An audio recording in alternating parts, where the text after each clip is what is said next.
Okay, if I could ask everybody to take their seats, please. We've got about a minute to start. Please take your seats.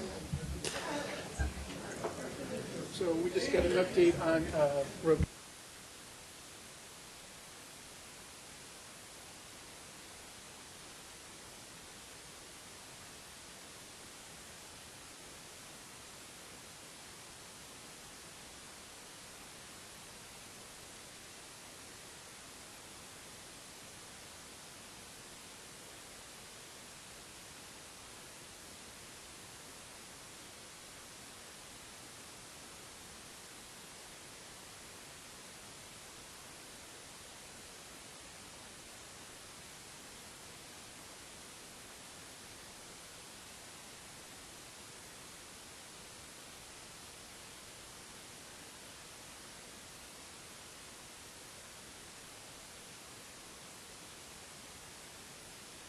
Yes, good morning, everybody, and welcome to a regular monthly meeting of the Pikes Peak Area Council of Governments. Thanks for spending your day with us, at least this morning. We'll try to not all day, but we've got a packed agenda this morning, and we'll begin.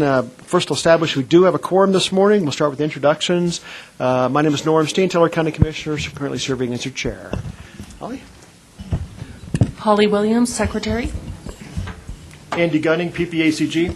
Cami Bremer, El Paso County Commissioner. Mine's broken. Dick Ellsner, Park County. Bruce Davis, City of Victor.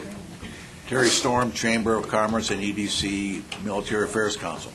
Hal Allgaier, Fort Carson, Director of Public Works, representing Rod Chisholm, the Normal.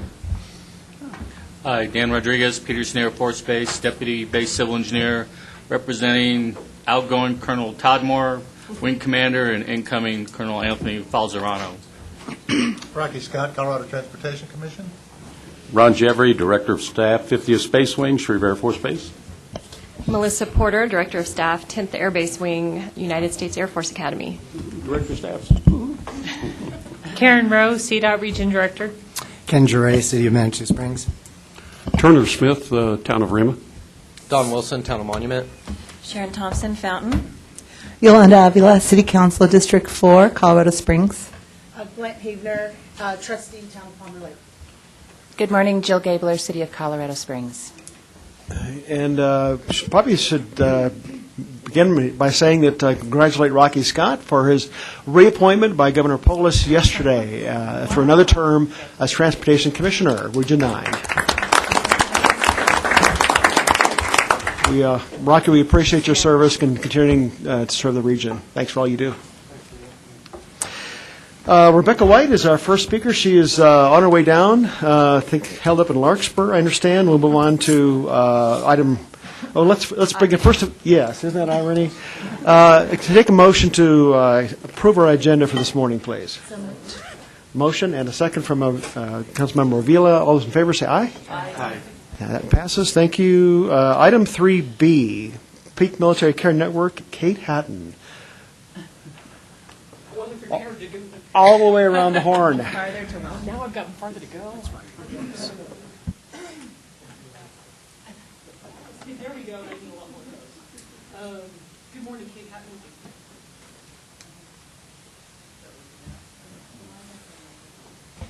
Let me try that one. It always takes me 2 or 3 tries. Sorry. Kate Hatton with the Peak Military Care Network. Thank you for the time today. I always like to give you guys at least an annual update since the Peak Military Care Network started as a program under the Pikes Peak Area Council of Governments. So here we go. Our mission is to connect service members, veterans, and families to the highest quality resources in our community. And I'm going to show you how we go about doing that.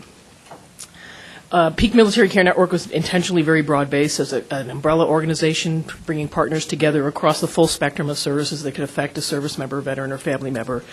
And it really is about all of the family members, service members, veterans, not just any particular group, intentionally broad-based, any branch, any era, any service, anything a service member, veteran, or family member might need. And really all those services are interconnected. People have multiple needs, and we want to make sure people know how to connect and get through systems more than that used to be siloed, hopefully are less siloed now. Here's our list of current partner agencies. We have 47 partner agencies. We started with 16 in our pilot back in 2013. So about breadth and depth of the network, making sure we have, the full spectrum of services. These agencies sign an MOU with us, committing to collaborate, share data around who they're serving, what the needs are there unmet needs, into learning and understanding military and veteran culture, understanding what the VA does, what the military installations do. So we're not stepping on each other's toes, and ideally working together to meet needs and know how to connect back to each other and make sure, again, people get connected to services seamlessly. PMC, in addition to providing that umbrella, we provide three things: information and assistance, navigation or case management, and education and outreach. The information and assistance side is around web-based assistance, so whether someone is stationed in Korea and moving here, or is in Afghanistan, or wherever they may be, or retired and moved to Peru, they can connect and help connect them to services. We also provide call-in assistance. We work with United Way 211, or people can call us. They call our partners. That also includes texting or emailing, whatever works best for the individual. The goal is to get them the services as it works best for them. Our Network of Care Service Directory, and you're probably familiar with this because the AAA also has this service directory. This one, the content in it, the look and feel is pretty similar. And I hear they are updating the kind of interface so it's going to look a little more modern. This has been the style we've had since 2011 when we first got it. And really that has more than 1,000 services in the service directory, which is great, but more than 1,000 services can be overwhelming to people as well, too. So we want to make sure people can get access to whatever they need. So they can also reach out to us. I know one of these, is there a, no, I thought it might be a clicker thing. They can also reach out to us if they can't find what they need through email and contact us directly, so that if they can't find it, they can talk to or get to a real live human being who can help connect them. That website right now has more than 10,000 visits per month. It's used heavily, and so we want to make sure people have information that's there. We also have a community calendar on that website so people can know what's going on in the community. Navigation or case management is really that kind of working with people, finding out what the initial need is, as opposed to just okay, you're looking for one thing, they say they need, food assistance or rent assistance. We can actually kind of take more time with them and figure out what they actually need, do a full-term assessment of what's going on, so we can address that crisis need and then deal with the long-term needs. The goal to keep people out of crisis. Ideally, we'd like to have people reach out proactively before they're in crisis and try and connect them to services and keep them healthy members of our community. But really, providing that case management is critical. When we were just doing phone calls, it was just, here's a phone number. Before we brought that case management in-house, 48% of those who called said the referrals that they got met their needs. Last year, in 2018, 93% said the referrals met their needs. We made a big difference over time as we do that. This year, the numbers are running at about 96%, saying the numbers meet their needs. So we are seeing continued improvement around that, and that's part of the expertise of our staff, knowing what questions to ask, what services are available, and hopefully connecting people to the right services the first time. Education and outreach is twofold: connecting to young military families and making sure they know what's available. When we did the assessment back in 2011, when it was here under PPACG, we found that half the battle was that people didn't know they had access to services. Even on the military installations, they didn't know what resources were available for active duty folks. I see your eyebrows go up, Hal. It's amazing to me. Did you know ACS provides X, Y, or Z, and people didn't? So making sure that we can, again, connect folks back to those services, or in the community, knowing what's available if they don't have access to the VA or their community resources. An example of that is everybody thinks that if you served a day in the military, you and your family are eligible for VA services, and that's not the case. About 20% of veterans that we have assisted last year and this year, and about 30% of the family members are on Medicaid because they don't have access to health care through other services. So having that resource available is critical. The other part on education and outreach is making sure that those that we work with, we train the partner agencies and the military and VA around what's going on in the community. Are there a lot of deployments going on at Fort Carson, or did a unit just come back from Peterson that needs, and families might need assistance, or where can the community come and step in? But also making sure people understand military and veteran culture. Also making sure that if it's a service that isn't provided on the installations, that they know how to reach back to the community. So really trying to increase everybody's knowledge base and give them more tools in their toolbox to better serve those they work with. Again, we kind of do a lot of analysis of whether the information we're providing is helpful to folks and across the board. And if you want access to this and you can't read it because those numbers look small, but overall, 95 to 98% say the information that our partners say will help them. They learn more information to help them better serve, to help them collaborate, to help them meet the needs of our service members, veterans, and families. So we want to make sure that we keep doing that and that the information that we give them is valuable. The direct assistance that we provided, really, we served more than 1,700 service members, veterans, and family members. Probably about 90% plus are veterans and families, 10% active duty, Guard and reservists, and that might be connecting them to AAA services because they have a family member living with them who's got dementia, for example. The majority of reason who reach out to us, the network again covers everything from behavioral health to higher education and everything in between. They reach to us because they're willing to admit to a financial need, and that's why their first call is to us. So that's why the majority of what you see that we provide directly is related to connecting folks to financial assistance. Housing is a big part of that as well. Employment and behavioral health are other key issues. The impact that we have is when people initially called us last year, these are last year's numbers, it takes me a while to get to you guys, but and we've got the full analysis done. When people initially called us, 17% said they were in unstable housing or homeless. After they worked with us and our partner agencies, 2% were unstably housed. On the employment side, 27% initially were unemployed and looking for work, and after working with us and our partners, again, our partners are the experts that provide a lot of this key assistance. We help manage expectations that get people connected, provide some key assistance up front, and follow up to make sure they followed through and got the services that they needed. So 27% before, 4% afterwards. So we're making a difference in people's lives and helping folks connect. And by looking at the whole family, we're not able to just help, for example, a veteran and family comes in, find out that the spouse is also a veteran. And so how can we provide services? And that other spouse, and particularly if the one veteran is having trouble, they may be neglecting their needs. And so being able to make sure that everybody's taken care of is critical.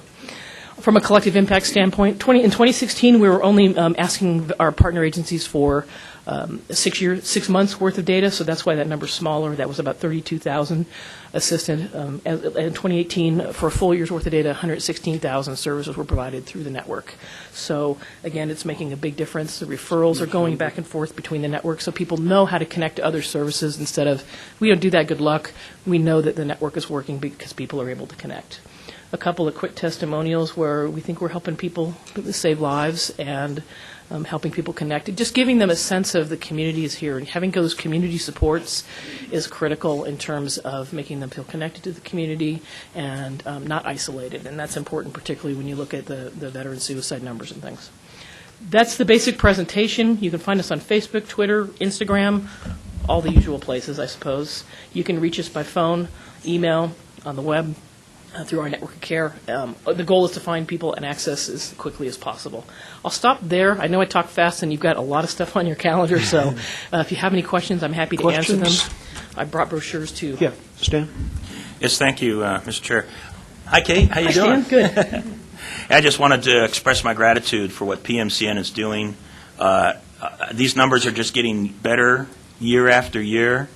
And one of the things that I particularly appreciate about PMCN is you're not trying to compete with the other service providers. You're just trying to be a place where people can go to get to those service providers, and you have all the background and expertise of those service providers, so you help people get to the right place. Because it can be very daunting with all of the nonprofits that we have in the community about trying to figure out where to go.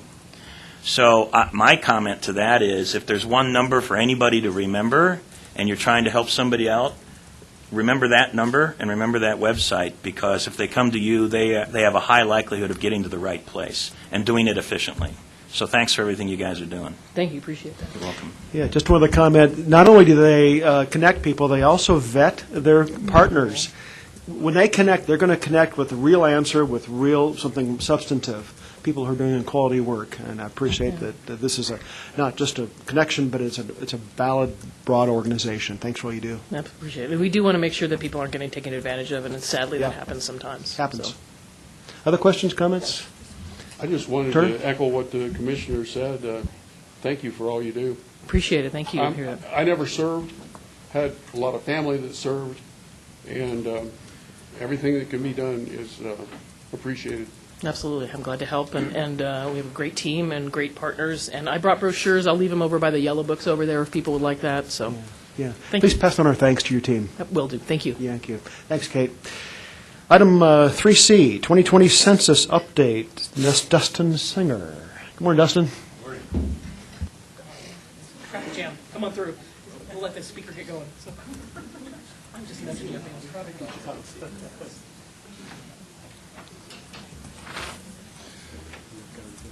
Yeah, I'm just going to talk. Raw. My younger, thinner, tanner days, I was in the Marines stationed in Hawaii. So. I'm with the 2020 Census. I'm here with the partnership program. We work with local communities to make sure that they're out. We work with trusted voices to get the message out why the census is important, easy, and safe. I mostly work within rural counties on the Eastern Plains and El Paso County. I work with the Pikes Peak Area Complete Count Committee. Also statewide education and statewide military and veterans outreach. Charlie Mussey over there, make sure I always get, it's not Moosey, Mussey. I get it right. Work on my names. One thing about this job, you meet a lot of people, so I try and get a lot of names right. But Charlie and I both work in El Paso County, and Charlie's reaching out to nonprofit and faith-based organizations. But what I really wanted to do is, our goal is to count everyone once, only once, in the right place. And that's why there's partnership specialists working across Colorado to help empower local voices to kind of drive that message home about why it's important, safe, and easy. We have lengthy presentations on helping just to articulate those 3 points so that they not only, it's not just a talking point, it's something that they really understand. And I really appreciate the support that we've gotten from the bases recently. Not enough focus is put on veterans, and we're trying to put that into the Pikes Peak area because, especially with the off-post housing and families, there's a lot to know about how they're counted in the census. And right now, it looks like El Paso County in 2010 was about 622,000 people. That was the door-to-door every housing unit count. The last ACS estimate that goes out to a segment of the population estimated that we're now over 700,000 in El Paso County. And you're going to validate that in 2020 as long as those folks didn't leave. And we look at the houses outside, pretty sure they're still here. So in 2020, we're likely to see a number over that. So our goal is to make sure that everybody's responding, count everyone once, only once, in the right place. Teller County is also seeing growth too. 2010, 23,000 people. 2018 estimates were about 25, so you're getting around that 30,000 threshold. At the bases, we've made contact within the last couple weeks. At Fort Carson with the PAO, Schriever, the media relations chief, Air Force Academy, the community engagement chief, Peterson, 21st Space Ring Public Affairs Office. This is all going to be really critical to our ability to reach out to military families. FRG groups will probably reach out to them too. If we can get information, just helps them know where they're counted. If they're living in Colorado Springs, they're residents of, they need to be counted here. If they're temporary duty with RCENT and Cutter, they're temporary orders, they're still residents of Colorado Springs. If they PCS somewhere overseas, now they go back to home of record, but that's for apportionment purposes only. So if they're TDY, TAD, whatever branch acronym we want to use, and they're otherwise living here, we need to count them here. So when their family gets the form on their, I'm over in Banning Lewis Ranch, and we have a lot of military families out there. When they get the form at their house, they fill it out with their service member living in Colorado Springs. So that's part of the message that we need to get out. Plus, the 2020 the census in general is an economic issue. It's going to drive a lot of funding, more than $675 billion per year into the states. There's been a couple studies out there by George Washington University. There's one called Counting for Dollars, where in 2016, fiscal year 2016, they found more than $13 billion per year driven into Colorado based on census data. So we need to make sure we're getting a complete count, so we're getting the funding that we need and also the apportionment. It's highly likely that a complete count in Colorado will lead to CD8, one more congressional district. So if we have the population that supports it, that gives us another voice in Washington to advocate for Colorado. But with the jobs issue, statewide, almost 40,000 applicants are needed for the 2020 census. Right now, that's a lot of people, and unemployment's really low right now. So the recruiters, I can hear, anytime I go to a public forum and mention jobs, I can hear them out in Colorado just having a breath of relief, because the more people are talking about jobs, the better off we are. Right now, folks are being called for, these are flexible hours. It's temporary work, but it's flexible hours. It's great pay. El Paso County is $16.50 per hour, 58-cent mileage reimbursement. They can clock in whenever they have an extra couple hours during the day to go do some address canvassing. The quality control operations will start next month. So it's an opportunity to participate and help update the census database. Later on in the year, that's when we start looking at the enumerator jobs. It could be a couple different things, not just door knocking, but also going to transitory living areas and helping to do counts there. The area office in Colorado Springs will open soon. They're going to need folks that go there and work office jobs. So what we really want to drive everybody to is 2020census.gov/jobs. The more we can get, we're reaching out to the PAOs, we're reaching out to local governments, and we're asking them just share the jobs link. The more applicants, the better. 40,000 in Colorado. In El Paso County, we needed a couple hundred for the early operations, which is what we're doing right now. We're green. We're good. We have enough people for that. But that couple hundred just jumped up to almost 4,000, just El Paso County. Teller County, we're going to need 300, and this is before the end of the year. So more than 4,000 applicants, and where we're at right now, we still need about another 3,000 before the end of the year. And I work in a lot of rural counties. A lot of times what I tell the commissioners out there is if we don't find the applicants here, then we're going to have to hire somebody from a county that had a lot more applicants to drive out. We want to keep the jobs local. The applicants need to be a good representation of the community. They understand their community. That's the best outcome, to keep the jobs within the counties that they're at. So anything that you can do, I appreciate everything that's been done with the military bases. We're moving forward wonderfully with them, all of them. And anything we can do to continue to share that jobs message. Early operations, we were short a little bit in Teller County. I sent an email over to Woodland Park and with the commissioner, and we went green within like a week. And that's the power of what we're trying to do, is that when we get those messages, the recruiters, folks like me, we go out there, we work hard really trying to do it, but the folks that are really going to make a difference are those at the local level. They understand the community. They know where to reach people. So we're having a hard time finding folks with that were interested. They know exactly where to go, and that their numbers went green. So anything we can do to help just empower you as a local voice to help people understand the jobs and also why it's important, easy, and safe. I don't want to take up too much of your time this morning. One thing that's known with partnership specialists, there's no such thing as a 15-minute conversation, I've heard. But yeah, if you ever need any information about why the census is important, why it's easy, and why it's safe, that's what we're here for. We can come do presentations, we can host tables. We're here to help get a complete count in 2020. Any questions? Questions from the board. Turner? Is the citizenship question on the 2020 census? Yeah. As of right now, the Department of Commerce has not made any official statement that suggests that it isn't. It is on the census. Like you, I'm watching the news every day. It's a constant update. We do need to go to print here soon, so some commitments need to be made. But as of right now, it is. What's really important is that's why the partnership program has grown a lot with this survey, a lot more than 2010, and that's putting people in local communities to help folks understand the census. So part of why it is safe, what we're always telling people, are their Title 13 protections of the U.S. Code. Individual responses to the census cannot be shared with anybody.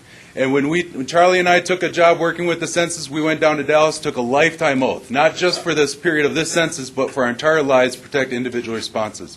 If we violate the public's trust, I lose my house. It's up to $250,000 fine. I lose access to my kids, up to 5 years in jail. I'm not doing it. I don't know anybody that wants to do that. Individual responses are not released. Census Bureau is a statistical agency only. The responses won't be shared with immigration. They're not shared with the IRS. They're not shared with anybody. It's about just understanding who's living in the United States. Other questions? Stan? I appreciate that question, Turner. And my sense of it is that's a political issue that's playing out on the national stage. But we have a role to play here, which is to get everybody counted. Whether the question is or is not on that survey, we've got to get everybody counted that we can. In El Paso County at the last census, we were 10,000 short, and on the federal outlay of money per person, that represented a $200 million loss over a decade from the last census coming up to this census in federal money coming into our community. So I'm also on the census board. I'm the co-chair for the government affairs part of it. The great news is we've had a lot of local public agency and municipal participation.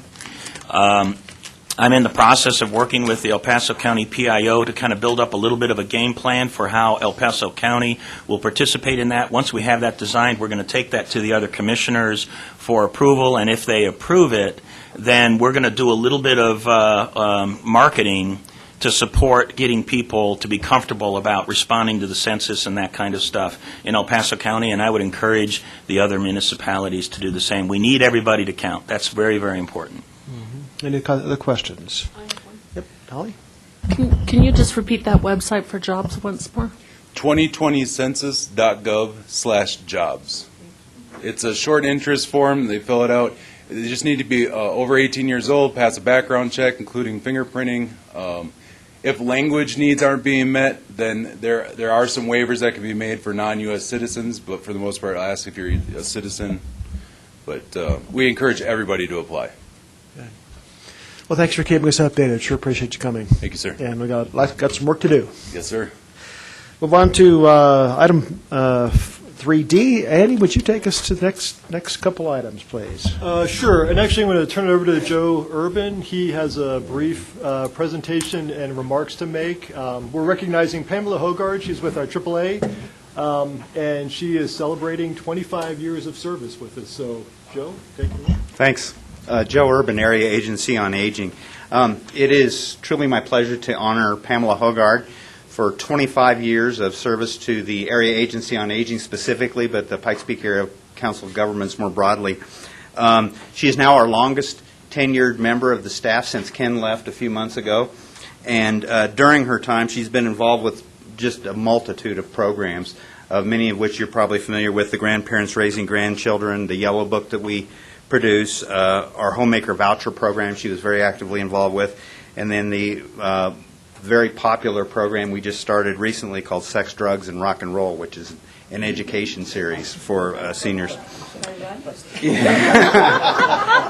She has developed multiple partnerships with local organizations, which has been one of our focuses over the last 3 or 4 years, to broaden our reach and work with all the great nonprofits that are already out there in the community. So it is with great honor that we honor Pamela. Sure.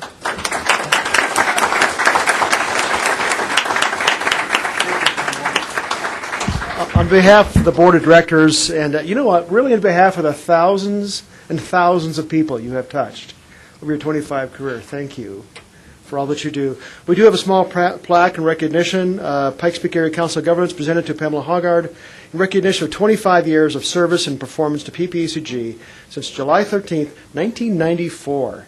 Andy Gunning, Norm Stain. Pamela, thank you. Thank you very much.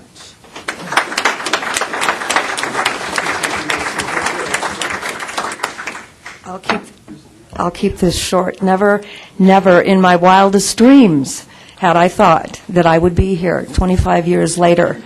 I can't tell you how excited I am to be able to be standing here in front of you and have the opportunity to address the board. This is a team effort. This is a collaborative effort. We all work together, and you are part of our team. You lead the way. And if it weren't for you, this award is really for you people on the board, because if it weren't for you, we wouldn't be here. We wouldn't be doing our jobs, and we wouldn't be making a difference. You make a difference, and thank you so very much for the last 25 years. And all the staff who have supported me throughout these years, I can't thank them enough. This definitely has been an achievement that the Pikes Peak Area Council of Governments has brought to bear. Thank you so very much.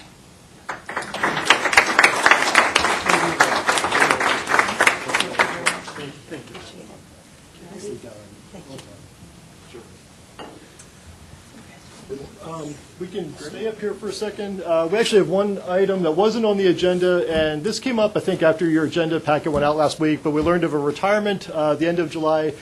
Many of you know Dreama Glorso. She's our front desk receptionist, and the glue that kind of keeps everything together up front, and the shining light that all of us see first thing in the morning. So Dreama, if you want to come up here, just have a special gift and a special recognition.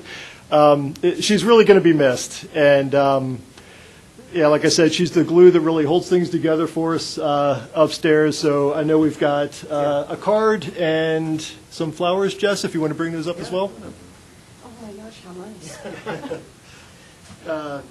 Drama, thank you. You are the first impression anybody sees as they come into Pikes Peak Area Council of Governments. You're the voice of the phone. You're the smiling face, the reception area. So thank you so much for all you do. Just a greeting from the Board of Directors Yeah. and some flowers. Thank you all very much. I appreciate it. It's been a wonderful 12 years here. But it's time for me to go. So, thank you. I mean, you've just been great to work with, every one of you. So, thank you very much. Great. Wish you well.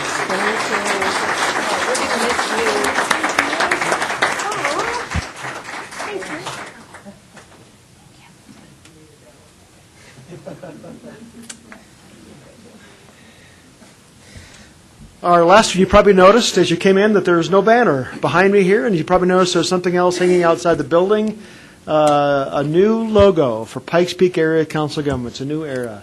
Jessica, come up and tell us about it.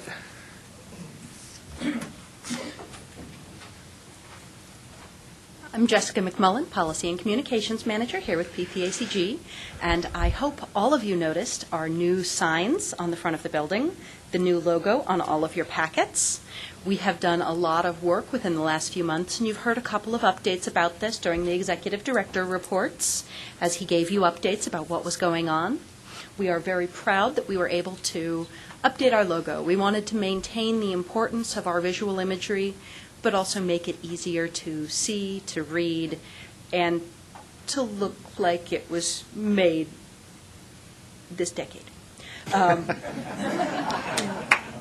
I really would like to point out that the last time we did a logo update, we hired an outside contractor, and we spent a little bit more than $60,000.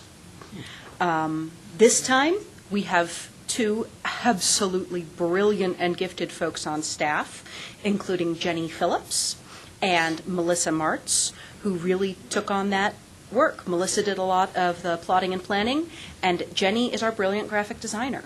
So if anybody ever thinks that this was a burden to our community, I'd really like to thank our staff for their time and energy. You'll notice we do have a couple of new things. We have a banner right here highlighting all of our members. Each and every single one of you are the reason PPACG exists, and we will have something pretty over here. To come. Very great. Thank you. And you probably noticed that a few of us have the new name tags as well for the Pikes Peak Area Council of Governments. Thank you for that. On to consent items. Item 4, ABCD. Anybody like to pull an item off for discussion? Separate discussion? Seeing not, is there a motion to approve the consent items on the agenda? Motion. Is there a second? Second. A second from Commissioner Vanderwerf. All those in favor say aye. Aye. That passes. Thank you. Item 5A, first action item, City of Fountain, build grant application requesting letter of support. John, you going to open us this one? There's John. John Lozano? Come on up. Kimberly Bailey with the City of Fountain, I think, is going to handle this for us with a brief presentation. Yes, thank you so much. Kimberly, thank you. Welcome. Just let me find my presentation here, and we can get started. Perfect. Kimberly Bailey, Economic Development, Urban Renewal for the City of Fountain. However, I am not here solely for just the community I serve. I'm actually here on behalf of the larger partnership efforts under an MOU of 2018 that we've been working for on behalf of a public-private partnership initiative. So those members that have committed to this project scope that we'll briefly review today are myself, City of Fountain, for our board, as well as El Paso County, Colorado Springs Chamber and EDC, as well as the private partner, which is Levy Corporation out of Detroit. And we also have, I feel like I'm missing something, Colorado Springs. Yes, it is. And that utility division is pretty critical to this operation, and we'll go into depth along those channels. So our project status right now is we've been working with Colorado Springs Utilities in regards to the infrastructure access we need with their rail loop that's already identified. I believe in your packets that were distributed, you should have had the last quarterly update. We meet on a quarterly basis with those partners we have identified as an oversight committee. And in that packet, you should have had at least the status of the project, as well as the flip side was at least the aerial of the type of design looking forward in regards to the proposed infrastructure to bring from CSU's Ray Nixon power plant across to the border point of Fort Carson. In addition, we've completed our feasibility draft report, which is about ready to be released as well for public consumption, so everybody can understand what we're working towards collectively.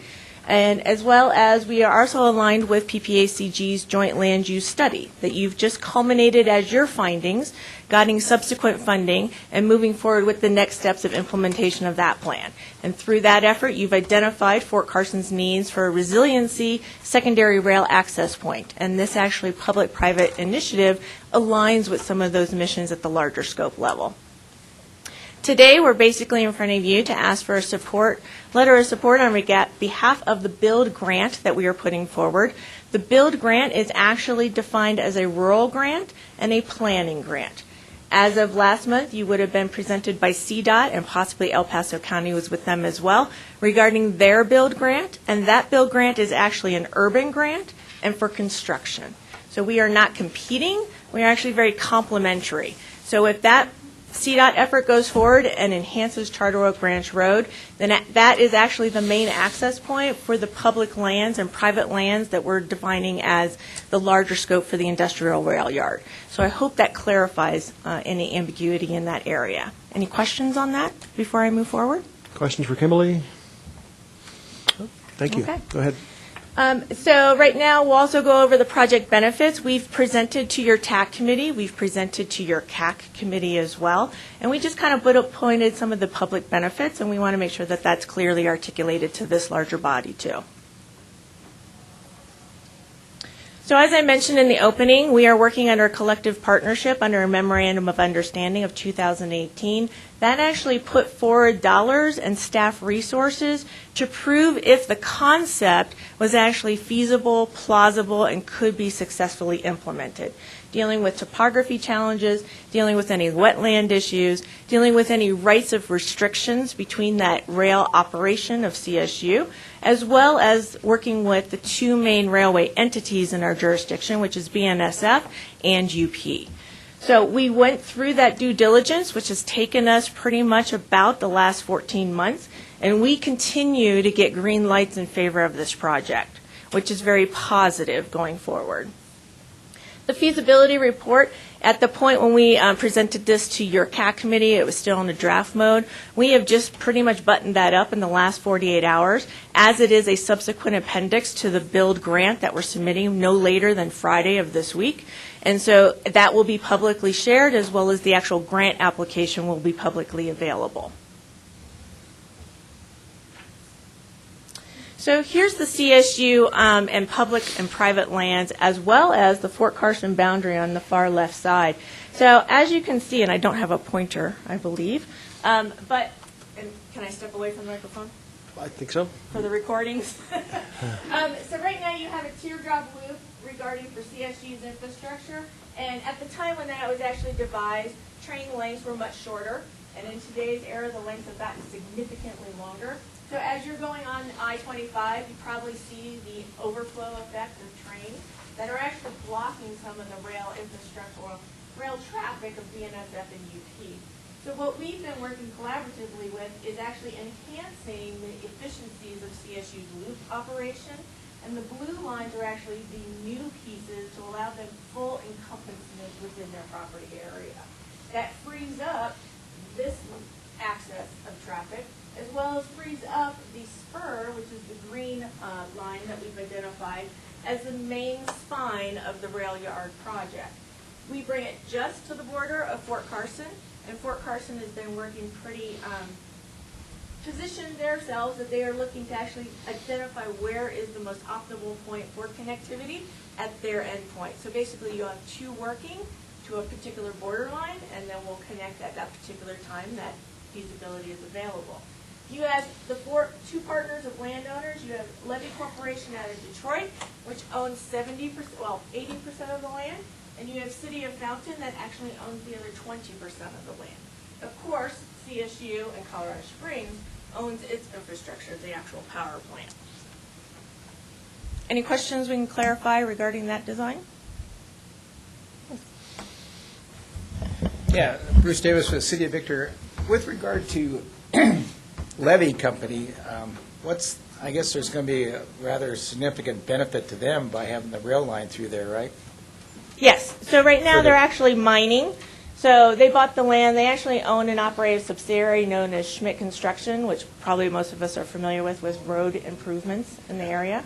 So they actually own that, and they actually have phases of mining that they'll be doing. So they'll be peeling away and releasing parcels for that development. But the main concentration of development is actually the southern basin, which is the flattest portion of the landmass that allows for that rail infrastructure to be devised. The entire acreage is about 3,000. It's not going to be 100% rail served because of topography challenges, but it does allow for concentration of heavy industrial and mid-industrial users that may be able just to get deliveries through rail to a lot that can be shipped up into the mesa as well.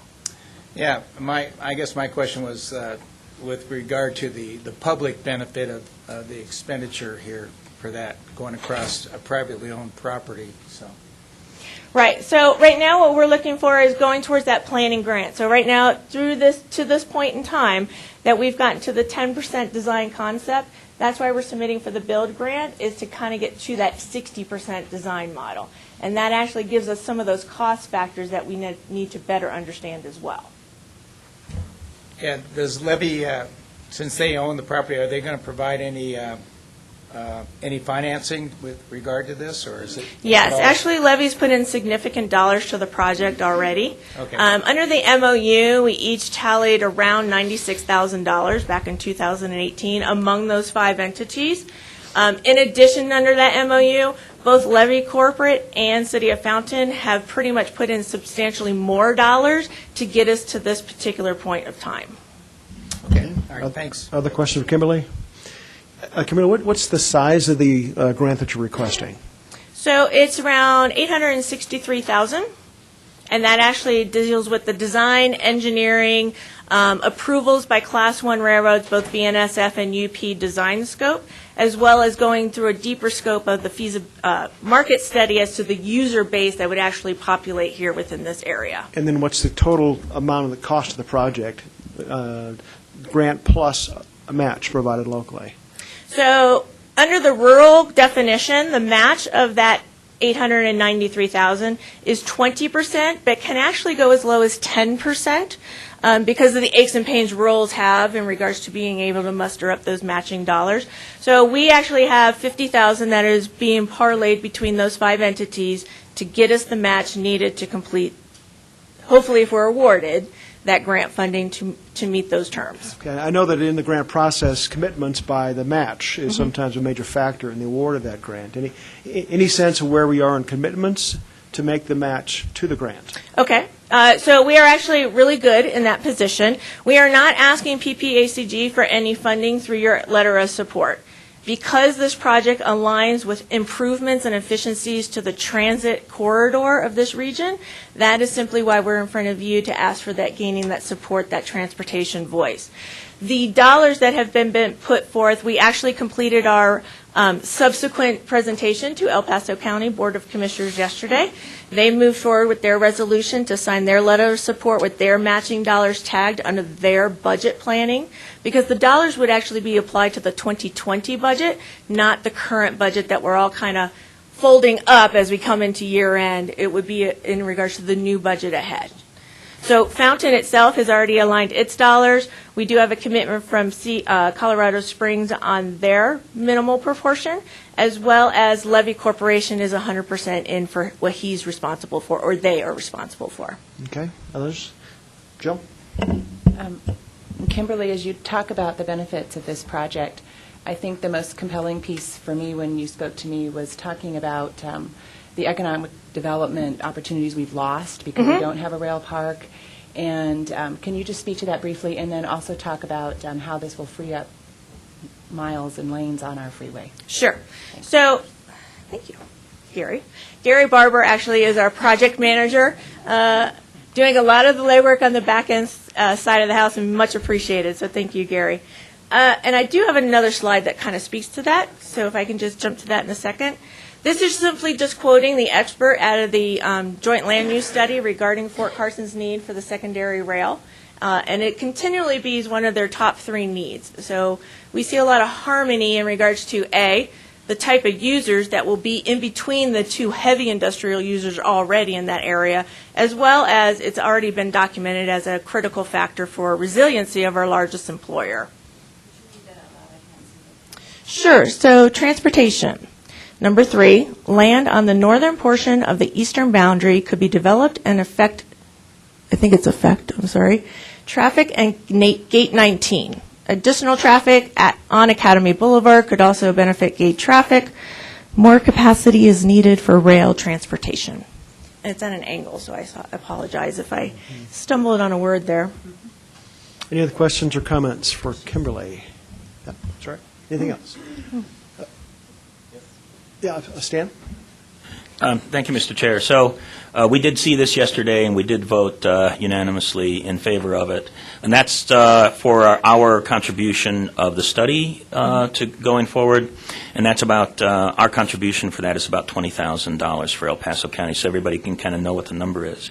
Some of the other interesting pieces of value that I see from it is both an opportunity for heavy industrial to come to the community, and also an opportunity for intermodal, which is a transfer of goods and materials from vehicles to trains and back and forth, but also from train system to train system.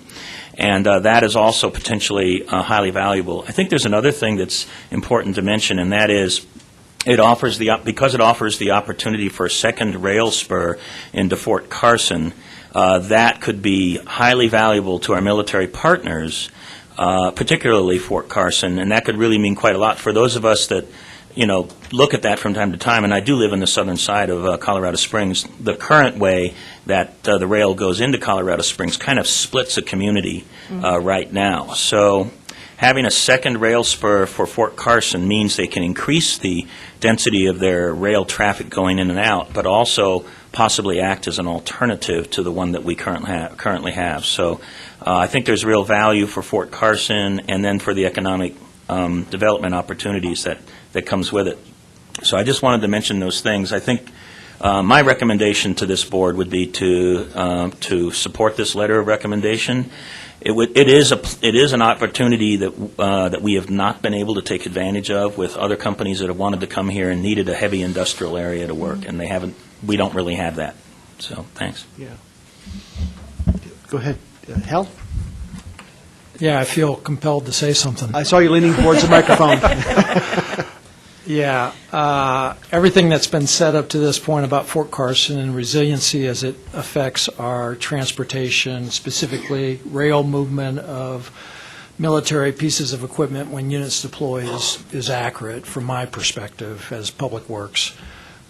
We spent some time, as Kimberly hinted at, over the last year, specifically, or more focused here in the last 6 months, to get to some detail on options we were looking at on Fort Carson. We looked at 3 different options, one being trying to run a rail from the existing infrastructure on the north end of Fort Carson on our property down to the south end to tie into this rail connection, and then a couple options right there across the boundary just south of our airfield area. And we looked at cost and associated pros and cons, and have a concept right now that allowed us to develop a programming document called a DD Form 1391, which in the military, that's all we use to provide it up to headquarters, and then depending on where the Army would put this project on their priority list, it would then be shared with Congress and try to get into an NDA authorization. I'm not here to tell you whether that's possible or not possible in the near term. We'll see. I will say every year we get a chance to submit military construction priorities from all the bases around the Army. And so this past month, we submitted our updated list, and this rail project is on our list going up to headquarters. So for anyone who might be interested in the community to make some noise about this project for the military, just understand there is a programming document. It is in the system that the Army headquarters can look at. So I don't know if there are any questions for me, but thanks, Kimberly, for going through that. Thank you, Hal. And maybe just with a comment from Teller County, you know, we have the mine up there, Cripple Creek Victor Mine, is owned by the world's largest gold company, Gold Corp, Newmont Gold Corp, and the amount of heavy freight traveling from Teller County currently down I-25 to railheads in Denver would be now handled locally if this were approved. That would be 20 to 40 heavy truckloads per day. And our mayor from Victor could probably attest to that. Yeah. Okay. Yes, Ricky. Just one comment, remembering history. The very first BRAC illuminated the fact that Fort Carson was in jeopardy because of its ability to actually deploy forces into the theaters where they were needed. So there's a lot of effort, as you know, the ADAC at Pete and all the others, to position us to, essentially I look at it as a bit of an inoculation against the argument that we don't have the ability to deploy. So whether it's highways or rail, my sense that anything this community can do, even without a very specific requirement going forward, to improve the overall transportation infrastructure of any kind is extremely important. Let me propose if there's no other discussion, let me propose. I'm sorry, can I just wrap up? Pardon me, yes. I'm Yes, so I want to sorry. get back to Jill's point that she Yes, had go ahead. mentioned in regards to some of the public benefits. So just to remunerate, this is not a competitive grant with CDOT. This is a collaborative effort. So we're hopeful actually by leveraging those positioning of dollars at the federal's Department of Transportation, that they'll see that they get more bang for their buck investing between those two particular projects on behalf of military needs, as well as transportation improvements within our very congested area. So that's what we're very hopeful for. Others letters of support, since we're asking for one from you, everybody likes to kind of know who they're also in the pot with. So as I mentioned, El Paso County definitely completed its letter of support. CDOT is finishing up their letter of support. City of Fountain has equally submitted its letter of support for CDOT's grant. So again, that collaborative union effect between those two entities submitting for those funds. We also have Congressman Lamborn. He's about ready to wrap up his support letter on this matter. And I think, Gary, am I missing anybody in that list? Thank you. So let's just go over the public benefits. This is showing quickly that the site area is actually in the rural jurisdiction per the census. So again, our census person that presented to us this morning, just letting you know that that's how we define the area per the regulations of the CDOT build grant, not CDOT, but US DOT build grant. And then this is your funding dollars that we've identified briefly as the budget scope and the proportional amounts that we are putting in regards to the matches. So wrapping up with your project benefits. So right now we have completed our fiscal impact as well as a workforce job analysis report and that feasibility study. All those documentation references are supplemental materials to the actual grant submission. We have been able to quantify that the actual project will generate up to or more than 5,000 jobs in that southwestern quadrant of our community region, and those jobs will actually pull up from Pueblo County as well. We already see that for City of Fountain, some of the industrial users we have in our corridor at Exit 128, as well as the military, I believe, has quite a hefty amount that come up from Pueblo in their residential living. So we do already see that migration path and that labor shed market occurring at Exit 128 in this corridor. In addition, it is a phased project, so that job count will actually build over the 1 to 3 phase build out project, because again, we do have active mining going on that will release lands for development, as well as City of Fountain is working on building its utilities headquarters and some of our ancillary water resource needs on our land. So it's not 100% available, but we've identified a hefty portion that could be used for supporting business development as well. The transportation improvements, I think, speak for themselves with the deployment needs of Fort Carson going down the Pinion Canyon. I mean, how many of us have seen that deployment of training resources going down to the southern basin of Colorado? In addition, how many of us have seen Vestas wind blades transporting up and down the Front Range? And actually, that picture is in our grant because it's a great snapshot of that congestion of heavy freight that really should not be on the roadways for public safety concerns. Regionally, we've already talked about the Tier 1 and the BRAC items impacting Fort Carson and any other base, really, within the military chain. It is a harmonious land use, so we've identified everything from medium to light to heavy industrial users. The good thing is that today's green energy and air quality standards of manufacturing are pretty forceful, so efficiencies of that type of a manufacturer are much better today than they were in the 60s and 70s era of modeling. And the workforce talent, we just said, will actually pull 35-mile radius, and that does a little bit pull into the Teller County, definitely into Pueblo, and definitely out west in your rural markets that kind of don't have a lot of workforce opportunities for them. So there are great benefits along those channels. And then lastly, as Jill was referencing, we actually did our modeling on that fiscal impact study over a 5-year analysis of the type of leads and the type of users that we have lost in our marketplace. So over 5 years, we've actually lost 45 users or businesses that would have invested capital investment, generated strong job growth, and high-quality jobs because they could not get rail service in this market. Now, they didn't land here, nor did they land in the state of Colorado, because the state of Colorado really has limited resources for rail. So that is a lost gain that we would like to retain and actually provide heartier secondary employment for our exiting veterans as well, because they are a great labor force for us, we feel, in this modeling. So with that, I'll end on the graphic, and if there's any other questions we can address before you motion, we'd be glad to clarify anything. Others? Sharon, from the fountain, City of Fountain. Oh, well, of course I ask for your support. Of course. This is just personal, and I've been asked to disclose that I do own land on Charter Oak Ranch Road. However, it is more than 2 miles from this project, and so there's going to be, in my opinion, no significant, probably no monetary gain for me. I'll probably have the trucks turning around in my driveway ruining it. So anyway, so I just wanted to disclose that. And I did discuss it with our city attorney, as Stan requested, and he agreed with me. So,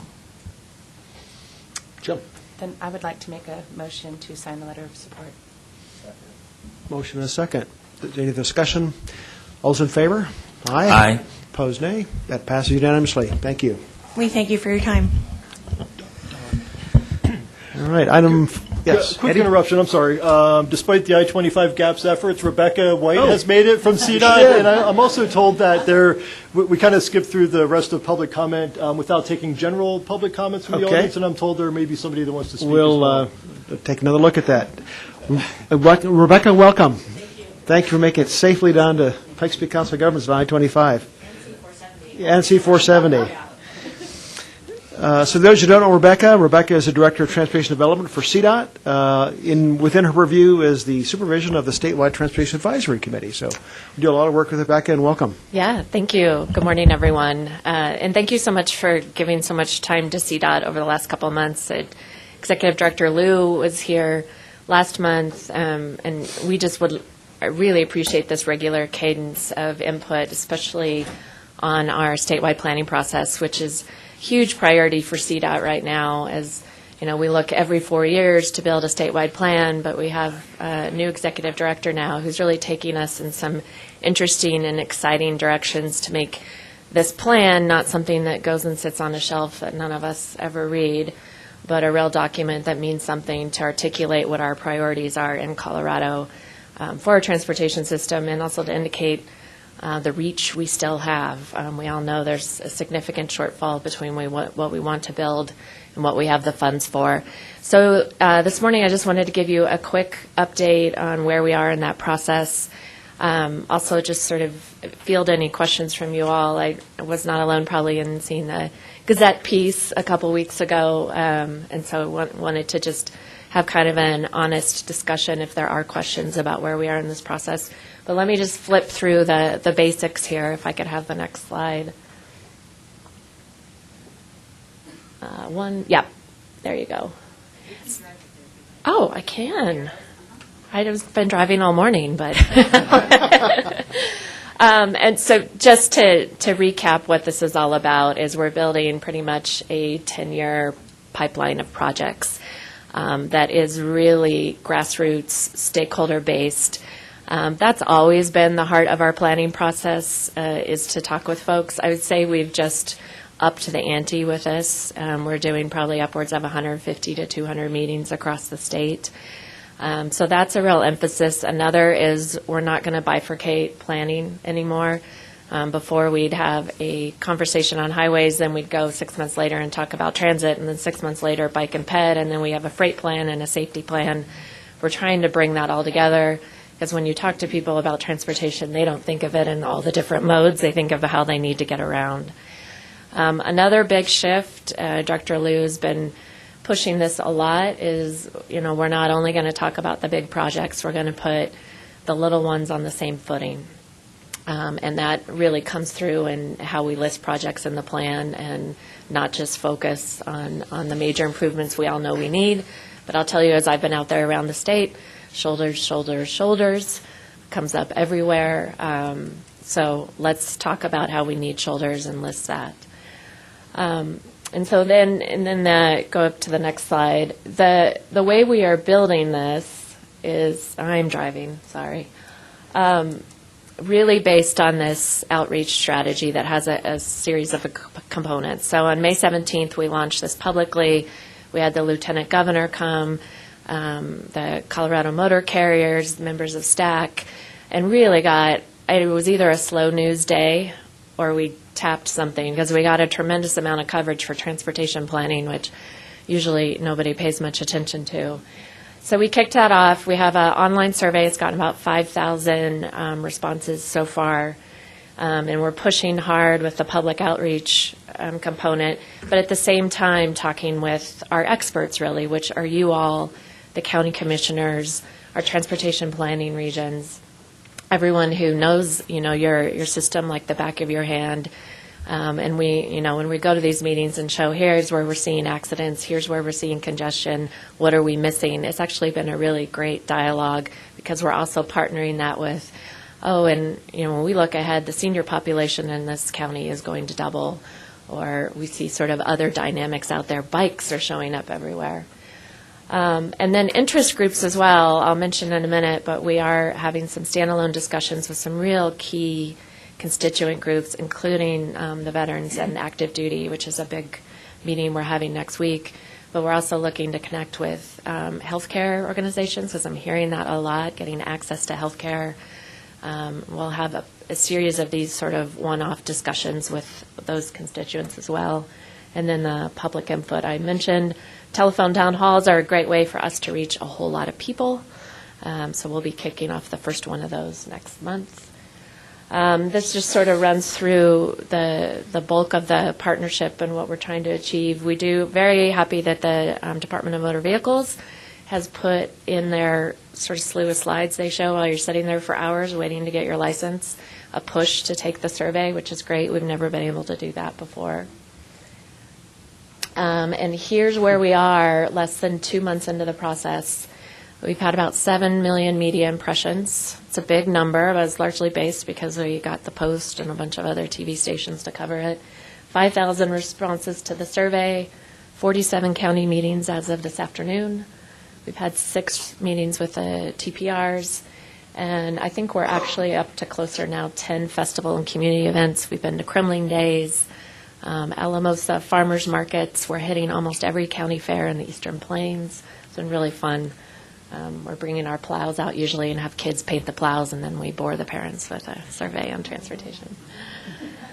And just so in this area, we had the Park County meeting on May 29th, Teller on June 13th. Thank you, Commissioner Steve. El Paso County coming up in about a month on August 6th. The Veterans and Active Duty Military conversation is next Wednesday. I'm extremely excited about that. We've got our executive director coming down. Major General Lowe will be there as well. And we will have the governor in attendance. And it's really going to have this focused discussion on when we look at the needs of active duty and veterans, how does that line up with our transportation system today and what we know we need in the future? We'd like to take a regional look, but also talk about statewide needs. I tell you, for instance, when I'm up in northern Colorado, I hear a lot about the challenges of veterans getting to the VA hospital in Cheyenne because that's where they're, the hospital they're directed to. So I think it's a conversation that crosses the entire state, but given the huge number of active duty and veterans in the Springs and the larger area, it just made sense to host that conversation here.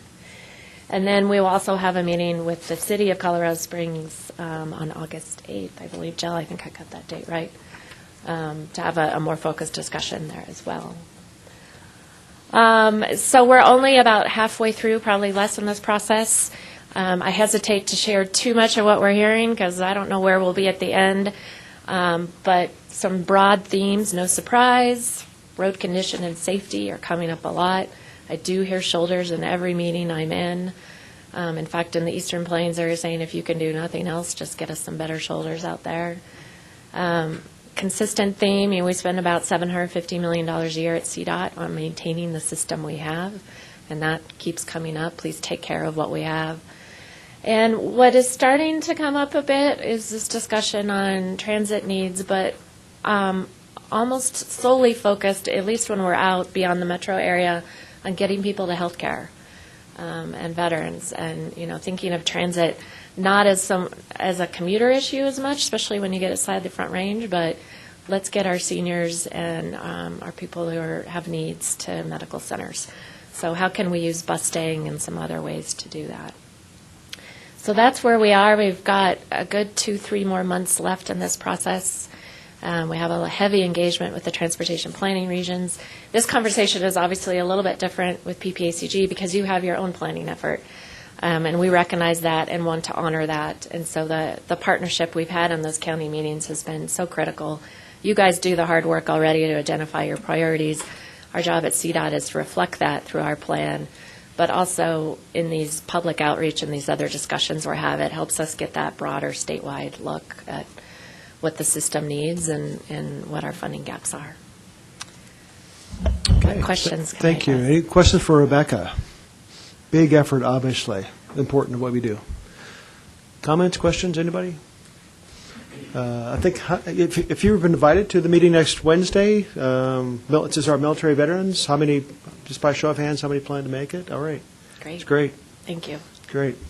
Thank you, Rebecca. Anything else? No, I appreciate the time. I hope I can come back on a regular basis. Yeah, we'd always love to have you here. Okay. Thank you for coming down. You're always welcome back. Thanks Thanks for your partnership. Yeah, of course. Okay. Thank you very much. Item I overlooked was any other public comments from the public on items not in the agenda. Yes, ma'am.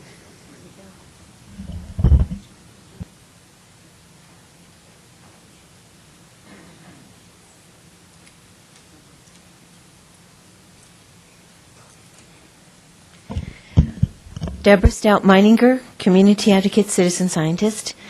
I'm afraid I have to stump on the rule about not on the agenda. It is about what's going on in Fountain with the railroad negotiations. Some unintended victims happen to be the residents of the areas that they live in on the east side of the tracks used primarily by BNSF Railroad. A few years back, we had an ongoing problem with the cars being parked across our railroad crossings through Fountain. Sometimes 2 and 3 of the crossings in a row would be blocked for hours at a time in the early mornings, afternoons, sometimes at night, and everybody thought it was just going to be that way. I did some negotiations at the time. I did not realize I was the spearheading it, but I did a lot of negotiations with them over the phone for several weeks, and they finally agreed for some of the standard protocols at that time. about no trains with more than 150 cars was a standard protocol. When stopping trains on the tracks within Fountain city limits due to the shift change, that does not allow personnel to remain on the train at the end of the shift per union rules. The trains were to be split over crossings with guardrails up and lights off to allow normal passage of traffic. Police department and fire department were to be notified. I requested this, it didn't happen. How long unmanned engines and cars were to be parked before new crews come to take over. This was regularly 1 to 4 hours, twice or more a day.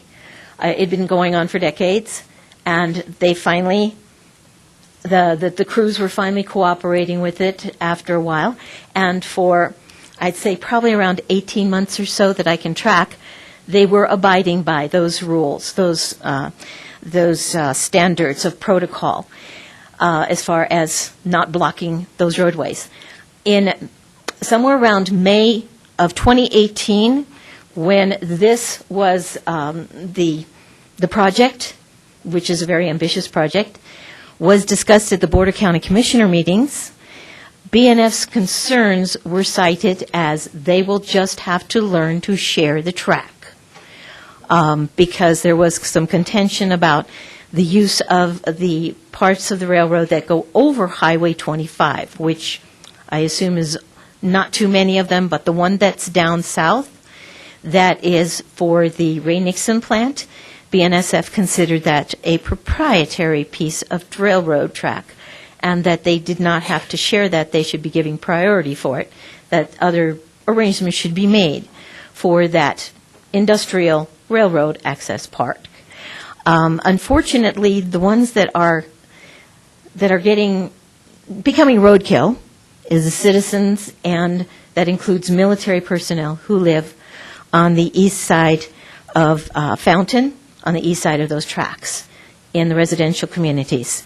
When I brought it to the attention of the Fountain City Council and the City of Fountain, they have been working for years on things like conditions of high centering on the railroad crossings.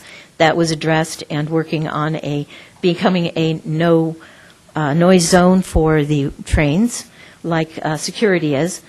But this was not given to be a priority.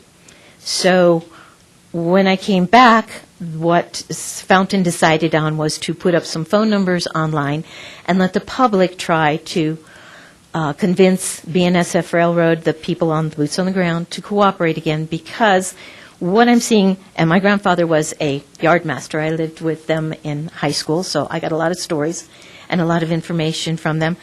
But your railroad crews and engineers are traditionally very territorial about their tracks, and historically a very heavily testosterone workforce. And that's just a fact of life. That's the way my grandfather put it to me. Girls weren't allowed at that time, but they are still. And they feel very violated from what I am collecting information on. And the fact is, they're taking it out on the communities like Fountain by starting up after that May meeting in 2018. It started up a little bit once in a while, and now it's getting more over time that our railroad crossings are being blocked again by trains that can sit there anywhere from 15 minutes to hours at a time, with no one to tell us when it was going to be in sight for sure. I knew how to get through the security department in a polite way to find those things out, but I don't recommend most of the public do that. But, yes. And so what I'm saying is, I'm putting out the information. I've given some of the protocols information to Fort Carson. If any of the other military installations would like that information, I can give it to them as well. I'm giving it to the different elected officials at the community meetings, and I'm going to start putting the information online because it has been given by Fountain to the community to make the phone calls to negotiate this. So I will continue to be involved with trying to get this, but this is dealing with the attitudes of those workers. They have a lot of control of what they do, and to be told by elected officials time and time again over the last 10 years, oh, you can't do anything, they say you can't do anything, and no amounts of rules or regulations or ordinances will affect them is not acceptable in my book. But we have no way of really telling the military personnel who are involved in this debacle. It's, we've already got bottlenecks on Academy Boulevard and a 116 because they're all trying to avoid those train tracks because it has been a traditional problem that is unpredictable.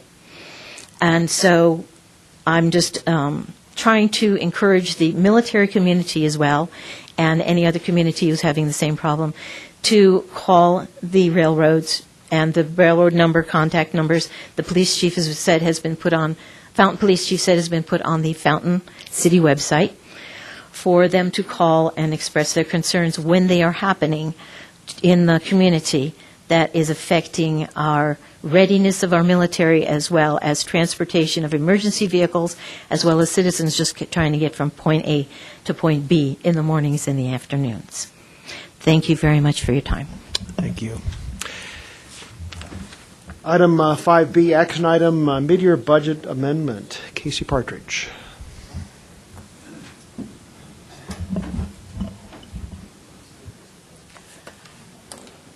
Good morning. Casey Partridge, Finance Manager, PPACG.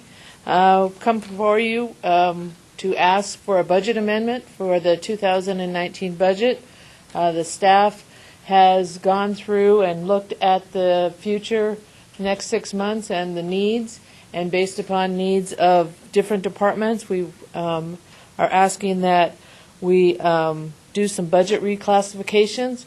We do reclassifications within departments as needed to make sure that we meet the line item budgets that's been approved by the board. That is looked at annually by our auditors at year end to make sure that we are within budget, and also by our grants that we have, the CDHS grant, the CDOT grants, other grants look at our line item budgets to make sure that we are within our budget line items. And to make sure that we are meeting that requirement, we are asking for this budget amendment. We are asking for additional money for some printing and copying, office supplies, support services, memberships, building maintenance and repairs, depreciation, equipment, and moving some funds out of capital expenses. You can also see on the attachment 1 that we are asking to use $30,000 in cash to capitalize ADA bathroom improvements on the downstairs area. We've got issues with meeting ADA requirements in our downstairs bathroom and would like to make sure that those are up to speed, and I think I can pull that up. I don't know. Down below, asking for that. This is an increase in the first year in depreciation of $250 and in subsequent years $750. There is no, other than that increase, which we've adjusted in the amendment, there is no net increase or net change in revenue for this amendment. So we are asking that the board approve the proposed budget amendment. Yeah, so just to be clear, this is not a change in the total budget, up or down. This is a redistribution of funds within the budget. Questions from the board? Turner? Motion? Is there a second? Second. Second. Any discussion? All those in favor say aye. Aye. Opposed, nay. Passes unanimously. Thank you, Casey. Thank you. Item 6A, information, 2045 draft chapters review, batch 3. It's a stack. Catherine Wenger. Good morning. Catherine Wenger, Transportation Planner, PPACG. As you've noticed, the last couple months I've been up here with batch 1 and batch 2, and now we're in the last batch, batch 3, for our 2045 draft long-range plan. So we're just asking for TAC, CAC, and the board to review our document and provide any comments or suggestions that they have before we send this out to full public comment period in October. And we're asking for those comments by August 2nd so that we can bring those back to you just so you have any changes that we might make before it goes out to the public. next for Catherine. How much paper we're talking about here? How many pages? Any idea? I have not read through it yet. Yeah, I would say probably close to 150 maybe, just because there's a lot of images in there, and so that kind of makes it a lot larger. But there's also, in this batch, is the executive summary. So if you want to just have a quick summary of all of our pages, that's there as well. Yeah, I would encourage you, when you read through that, hopefully you will, that you have questions, you can also address staff directly. Call questions as you kind of go through it before we bring this up for future approval. Any questions or comments? All right. Thank you very much, Catherine. Item 6B, update on air quality ozone status. Samantha Bailey. Samantha Bailey, welcome to Pikes Peak Area Council Government. Andy, you want to make an introduction? Sure. Samantha started with us, about 6 weeks ago now, and has really hit the ground running, moved here from Wisconsin, and we're thrilled to have her. She's going to lead our efforts in environmental planning, especially water quality and air quality. And we're super thrilled to have her here. So she's going to give an update on what's happening as far as air quality and ozone in particular. So with that, Samantha. Thanks, Andy. So I'm going to start off this presentation with just telling you what is ozone to begin with. Ozone is a highly reactive gas that is both natural and man-made. It's found both in the stratosphere and lower atmosphere. Depending on where it is in the atmosphere, ozone affects life on Earth in either good or bad ways. I do want to point out that the stratosphere is one of 7 layers of the atmosphere. It's 6 to 30 miles on the Earth's surface. Lower atmosphere is ground level Earth, so where we are right now. And these are the impacts I'm going to talk about today, is just ground level ozone impacts. Ozone is formed through photochemical reactions between vital organic compounds and nitrogen oxides. Some sources of ozone can come from vehicle emissions, wildfires, and plants. About 30 to 40% of ozone in Colorado is caused by humans.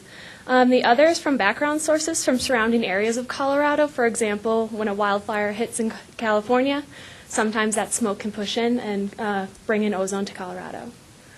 Ozone is a contributor to smog and can lead to adverse health effects. So if you ever see a picture of a gray-brown cloud over a city, that's urban smog, and that's pretty much ozone.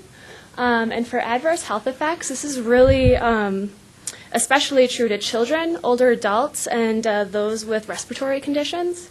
Health effects can include asthma attacks, chest pain, respiratory infections, and so on. Ozone is one of 6 criteria pollutions within the Clean Air Act with a set standard monitored by the U.S. Environmental Protection Agency. And that's why I'm here talking to you about this today. Not only is this part of my work is to make sure that we're in compliance with these ozone standards, but the region in the last few years has gone a little bit above EPA standard. So after 2019, if we're found to go above standard again, we may have to adhere to tighter federal regulations from EPA. Just a little bit of ozone data for the region. There are 2 ozone pollution monitors in Pikes Peak. One is located at the U.S. Air Force Academy, and another one is at Manitou Springs. We have not exceeded past EPA's ozone standard as of June 30th, so that's awesome. The standard has to be greater than 70 parts per billion. Manitou Springs' highest average this year so far was at 70, and the U.S. Air Force Academy is at 69. An action day is when the air pollution forecast is measured in the unhealthy ranges by the Colorado Department of Public Health and Environment. So far in 2019, we had 8 action days. To talk about measures on how to reduce and protect against ozone for the citizens of the Pikes Peak region, the Air Quality Technical Committee has been meeting monthly since January of 2019.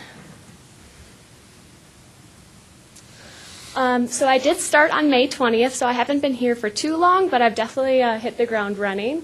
I've met with the Air Quality Technical Committee twice, really good group of people, really good ideas as well. We decided that since there is a chunk of data that shows that there is individual impact to ozone pollution, we really want to do some education and outreach, not only on how to reduce ozone, but how to protect yourself on those high action days. Before I started, PPACG wanted to do a social media campaign with 30-second videos with local celebrities, local representatives, just a nice personal message asking why is clean air important to you. Thankfully, Council Member and Board Member Jill Gabler was one of our first recordings, and I wanted to present that to you today. Nice celebrity. Highly paid celebrity. This is very embarrassing. Okay. My constituents care very much about clean air. They are out every weekend hiking, biking, running, and climbing high peaks right in our backyard. And it's so important that they have clean air to breathe as they pursue their outdoor activities.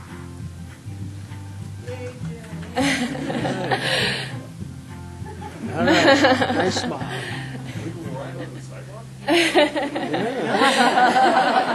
I wrote up about 50 times. Take 24? All right. Take 24.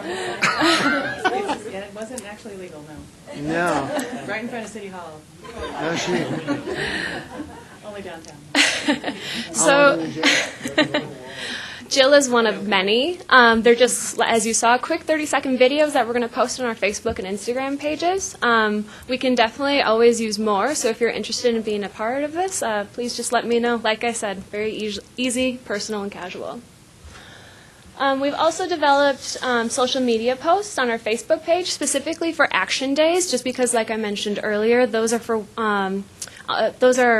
measures that are unhealthy for people with respiratory conditions and things like that. So we really want to get the word out when there is an action day, just because of the high ozone pollution.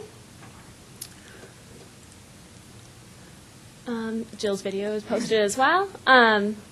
So something very easy like this, just a picture, beautiful picture of Colorado, saying that CDPHE has announced an ozone action day alert for the date, as well as a link to our website for more information. Within the last 2 weeks, these posts related to environmental work has had the highest reach post with this July 3rd Action Day Advisory on Facebook. It had over 1,400 views, 10 likes, and 3 shares. And we do plan on doing more educational focused posts and also shares from our partners with hyperlinks to our website as well. So we are going to do more than just posting the Action Day as well. I've also been adding content to our website. Like I said, we refer our social media posts to our website to find more information on tips and tricks on what to do to prevent and protect yourself from ozone. There's hyperlinks to sign up for EPA's air quality alerts. So if you are interested, easily to sign up, just your name and email address, and you get notifications to your phone on the ozone measurements within the area, as well as real-time from airnow.gov, the current air quality forecast, which is really nice. And then just some simple tips and tips on how to reduce ozone or prevent yourself from ozone, from transportation to how to handle your car, as well as home. Since June 10th, the environmental program landing page, which links to our air quality page, has had over 60 views, and the air quality page specifically, so the one that I'm showing you right now, has had 63 views, and that's only been since June 10th. So, yeah, reaching a good amount of people for sure. In this wonderful photo, you'll see our groups from PPACG participating in Bike Day. June was Bike Month, and to celebrate, the City of Colorado Springs hosted a Bike to Work Day on June 26th. They had free breakfast stations throughout the city that you could bike and ride to. To reduce ozone and air pollution efforts through car emissions, we decided to ride our bikes for the day, and it was great. Lots of good fun, and learned a lot that day as well. And we liked it so much that we plan on sponsoring a booth in front of PPACG next year. So that's exciting. In the back table next to the yellow books, you'll find ozone bookmarks. This was a project that started before I came on, but it's great. Our Air Quality Technical Committee wanted some publications to give out to the public. So this is just a very colorful bookmark with a small amount of text just providing the tips and tricks that I mentioned before on how to reduce ozone. What's nice is that this bookmark is listed in English and in Spanish, so we can reach all citizens of Pikes Peak area for sure. And then I'm also working and collaborating with new and current partners. Like Andy mentioned, I'm new in the area, so I want to learn as much as I can when it comes to air pollution and air quality in the Pikes Peak region. So I've been meeting with a lot of wonderful organizations working towards air quality efforts. Another project that I'll be going into is helping draft a new executive order. A little bit of background on this. In 1978, Governor Richard Lamb did a designation letter providing, signed an executive order designating PPACG as the lead agency for carbon monoxide. Colorado Springs went into non-attainment for carbon monoxide in the late 70s, so that means we just had to collaborate with EPA on regulation and getting back into attainment when it came to carbon monoxide. As I mentioned earlier, the region might have a potential to be in non-attainment for ozone, depending on the standard for 2019. So we are working with CDPHD as well as Governor Polis to collaborate to update the executive order to include ozone in case the region has to go into non-attainment for ozone regulation. Next steps for myself, I'm going to continue working on outreach and awareness, especially in the summer. Like I mentioned earlier, ozone's at its highest during the summer, so we're really going to push out more videos with our local celebrities, as I mentioned earlier. I would like to create more publications that are data focused, so having data available that shows the current air quality would be really beneficial as well, and reaching out again to our partners. I'm going to continue to meet with our Air Quality Technical Committee, who meets monthly. But I'm also going to work with the committee to fine-tune it. I want to make sure that we have the right people represented on the board, as well as developing a work plan. So we have stated goals and outcomes that we want to come out from that committee as well. I'm going to keep attending partner meetings, as well as begin drafting a 5-year air quality trends report. My predecessor did a 5-year air quality trends report, which showed visuals of data for air quality of the region within the last 5 years. The last one was developed in 2013, so it's time to update that for the last 5 years. So I plan on doing that and hopefully have it out by early 2020. As I mentioned earlier, I'm working with the governor to draft up an executive order and just start planning and coordinate that with the state as well. And then just in case, like I said, the standard might be okay for this year. We might not have to go into a non-attainment, but I'm also going to start doing requirement research and planning. So if we do have to collaborate with EPA a little bit more, we're ready to go. How you can help. Of course, like I said, we're focusing on outreach and education, so feel free to follow PPACG on Facebook, Instagram, and Twitter. And of course, like I said, we're going to start posting more in regards to air quality, so feel free to like and react and share and whatever else you can do on Facebook. As well as refer to our website. I'll be updating content as much as I can within the next few months. So refer to that if you have any, if you are in need of information, or feel free to forward on to someone who may use it as a resource as well. Signing up for the Air Quality Index notifications. Like I mentioned earlier, these are the notifications that can be either sent to your email or to your cell phone, and they tell you the current, you can pick your location, and they'll tell you your location's air quality index, whether it's from good to hazardous. So like I said, very handy, and we also post those action days on our Facebook page as well. Pass along our bookmarks, which are in the back in both Spanish and English. I have a huge pile, and I have much more, so if you want to grab a handful, go ahead and hand them off to your constituents. And of course, please contact me if you have any questions or ideas or something that you would like to see my position work towards. My business card is also by the bookmark, so you can contact me at any time. Are there any questions? Questions for Samantha? Yes. Yeah, just one question. With regard to the air quality index, have you worked with any of the local news medias, like the TV stations, included in their weather broadcasts? Yes, we have. For the last 2 months, we've been meeting with local meteorologists and trying to develop a communications plan with them. They are aware of the resources that I just provided you today to them as well. So we've been meeting with them regularly. We're working towards convening a local weather person work group as well, so they can collaborate with PPACG on the efforts that we can do in regards to air quality as well. Thanks, Bruce. Rocky? Regulatory, thank you. I always want to sit with the smartest guy in the room on my right. What are the potential federal regulatory responses to reaching ozone non-attainment status? That depends on the standard average that we will receive.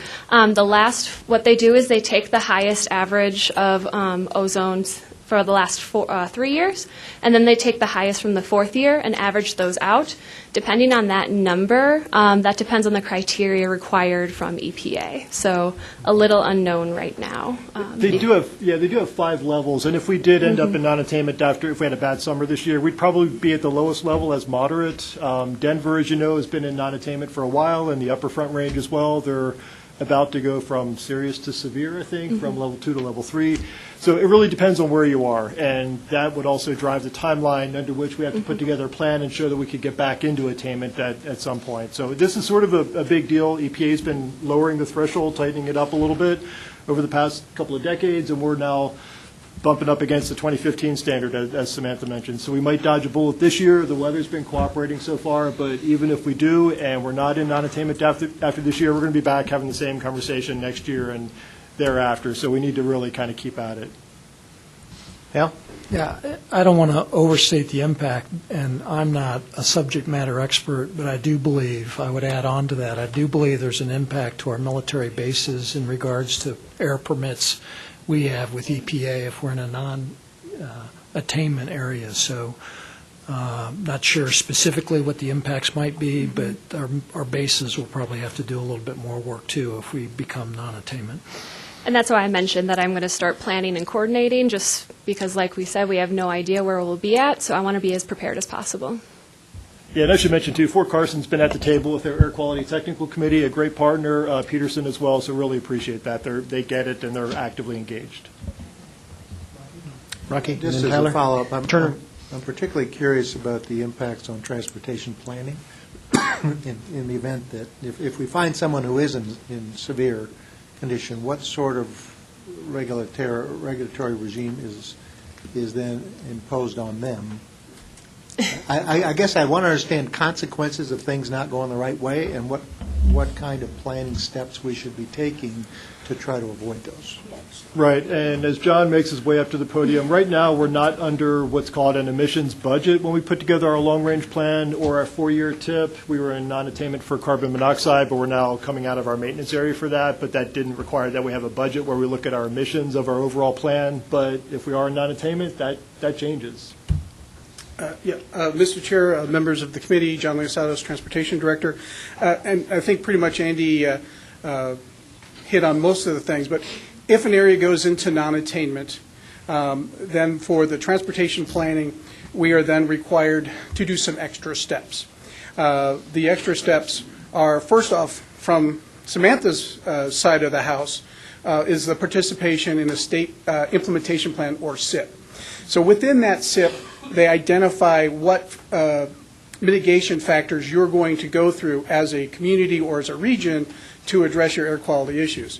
So that's sort of the first negotiation with EPA, and the first thing that impacts transportation is, instead of having a full range of choice with your transportation dollars, then all of a sudden that SIP then, based on the negotiation, would direct certain things to certain things, like street sweepers and other sort of environmental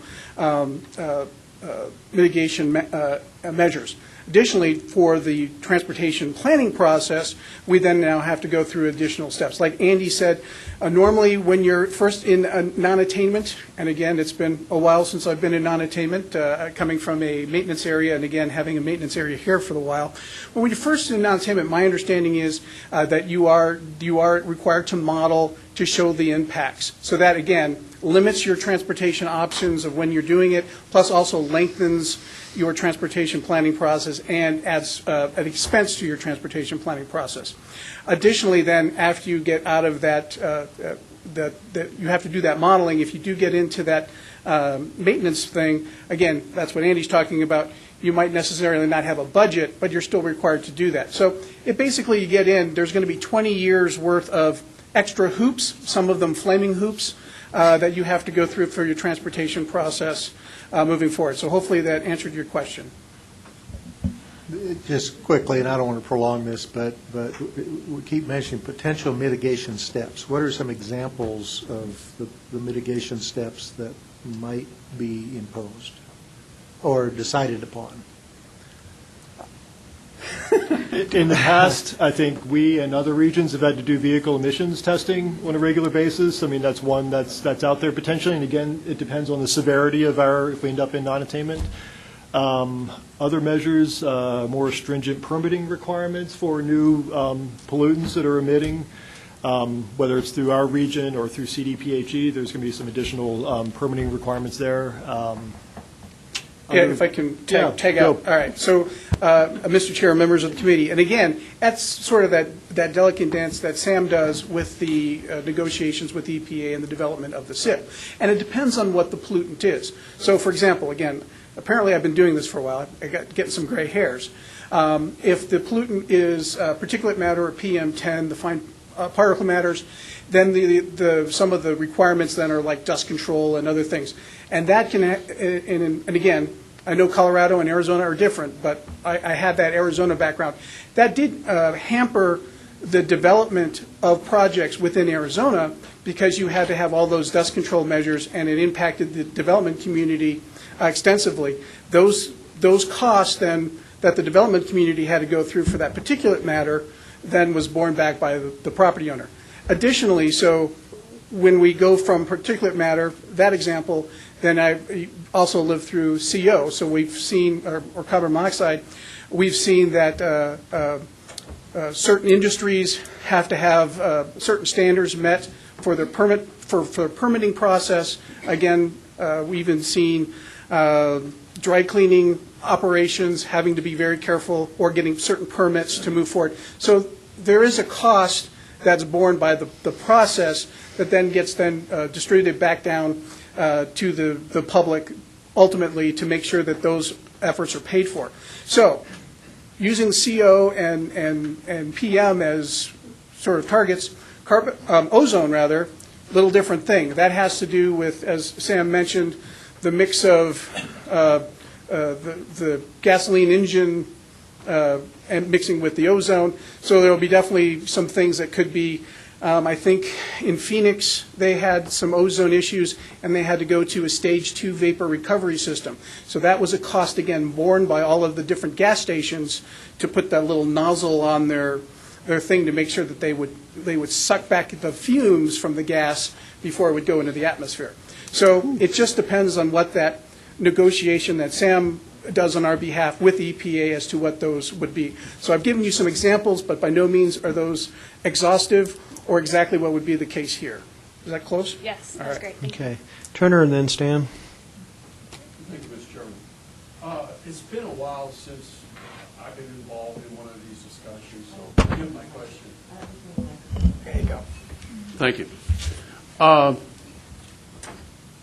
In case of, say, a wildfire or something, whether it be here in Colorado, God forbid, or out in California, do we get any mulligans on a bad day? I don't know how else to say it. Thank you. So how the process works is that CDPHE, those two monitors that I mentioned before, those are reported to EPA, and they do look at data, whether it's weather patterns, extreme events, temperature as well. So we do get mulligans, per se, that's reviewed by EPA. Thank you. Kind of a similar question to Rocky, but kind of maybe asked in a different way. It's from what I've heard just a few minutes ago, Denver has perhaps not been in attainment for some time on some certain pollutants.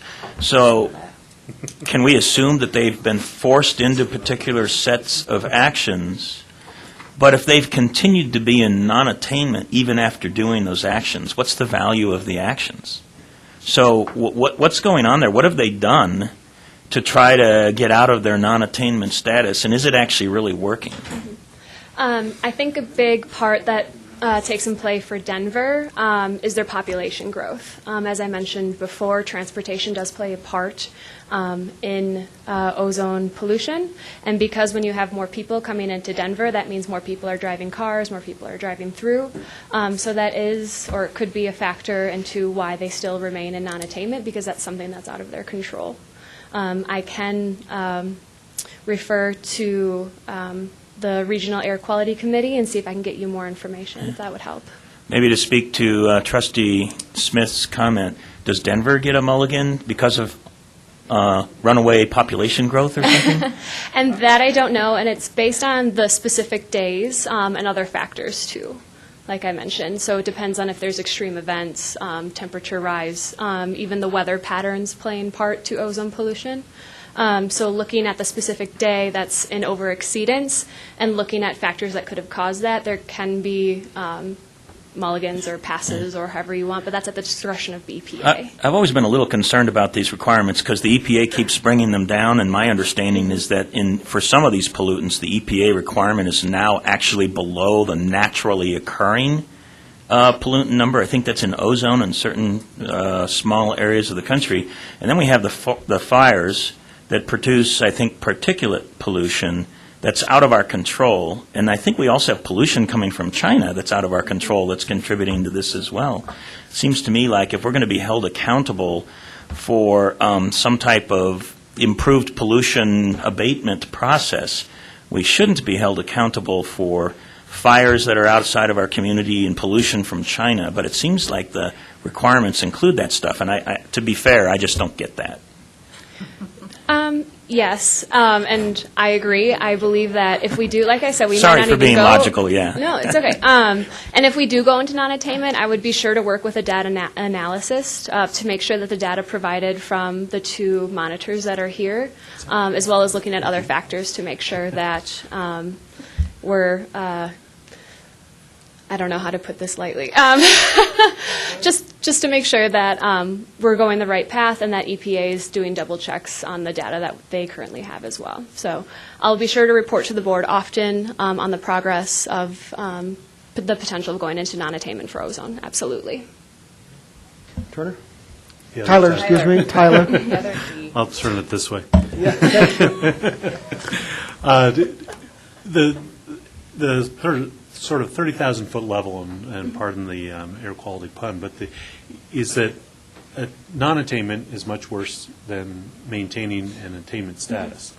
And I would encourage us as a board to direct staff to present ideas and concepts that we can do ahead of reaching non-attainment. If we're bumping into this, what are some of the things that we can muster our resources around the table today, tomorrow, next year, to help us keep in attainment, knowing that whole toolbox of mitigation and implementation plan strategies that we may be forced to abide by later, those are costly to consumers, to development, to military installations and everything.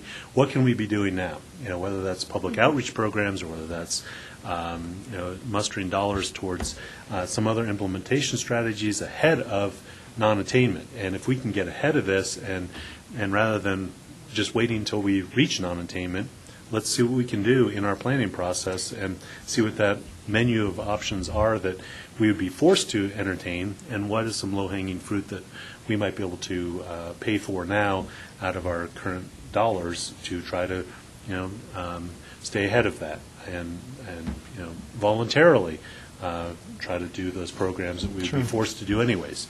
And I think that could buy us a little bit more time. Yeah, well, the odd thing is that CMAQ, the help me with the acronym. Congestion management, air quality funds. Those funds, right, because we're currently in attainment, are going to go to zero. So using dollars are not there to prepare come prepared for that. So the non-attainment CMAQ dollars only come when we're non-attainment. Does not help us does not prevent us from moving to that state. Right. We're in maintenance right now. That goes away next year. Our Yes. CMAQ funds do. But the biggest thing that I would ask that you could help us with is just encourage your staff that are coming to our Air Quality Technical Committee, just empower them to keep up the good work, roll up their sleeves, and help us find some voluntary measures. That's what we've been really focusing on. What are voluntary measures we can develop to get out to the community and raise public awareness and outreach? If you support them in those efforts, then hopefully we can move the needle just enough where we can stay under.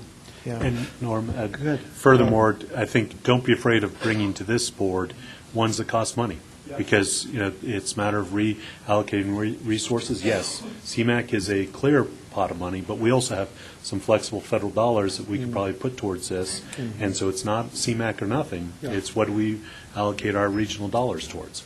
Yeah.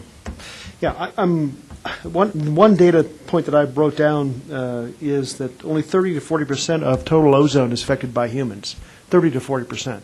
The balance, the majority of it is not.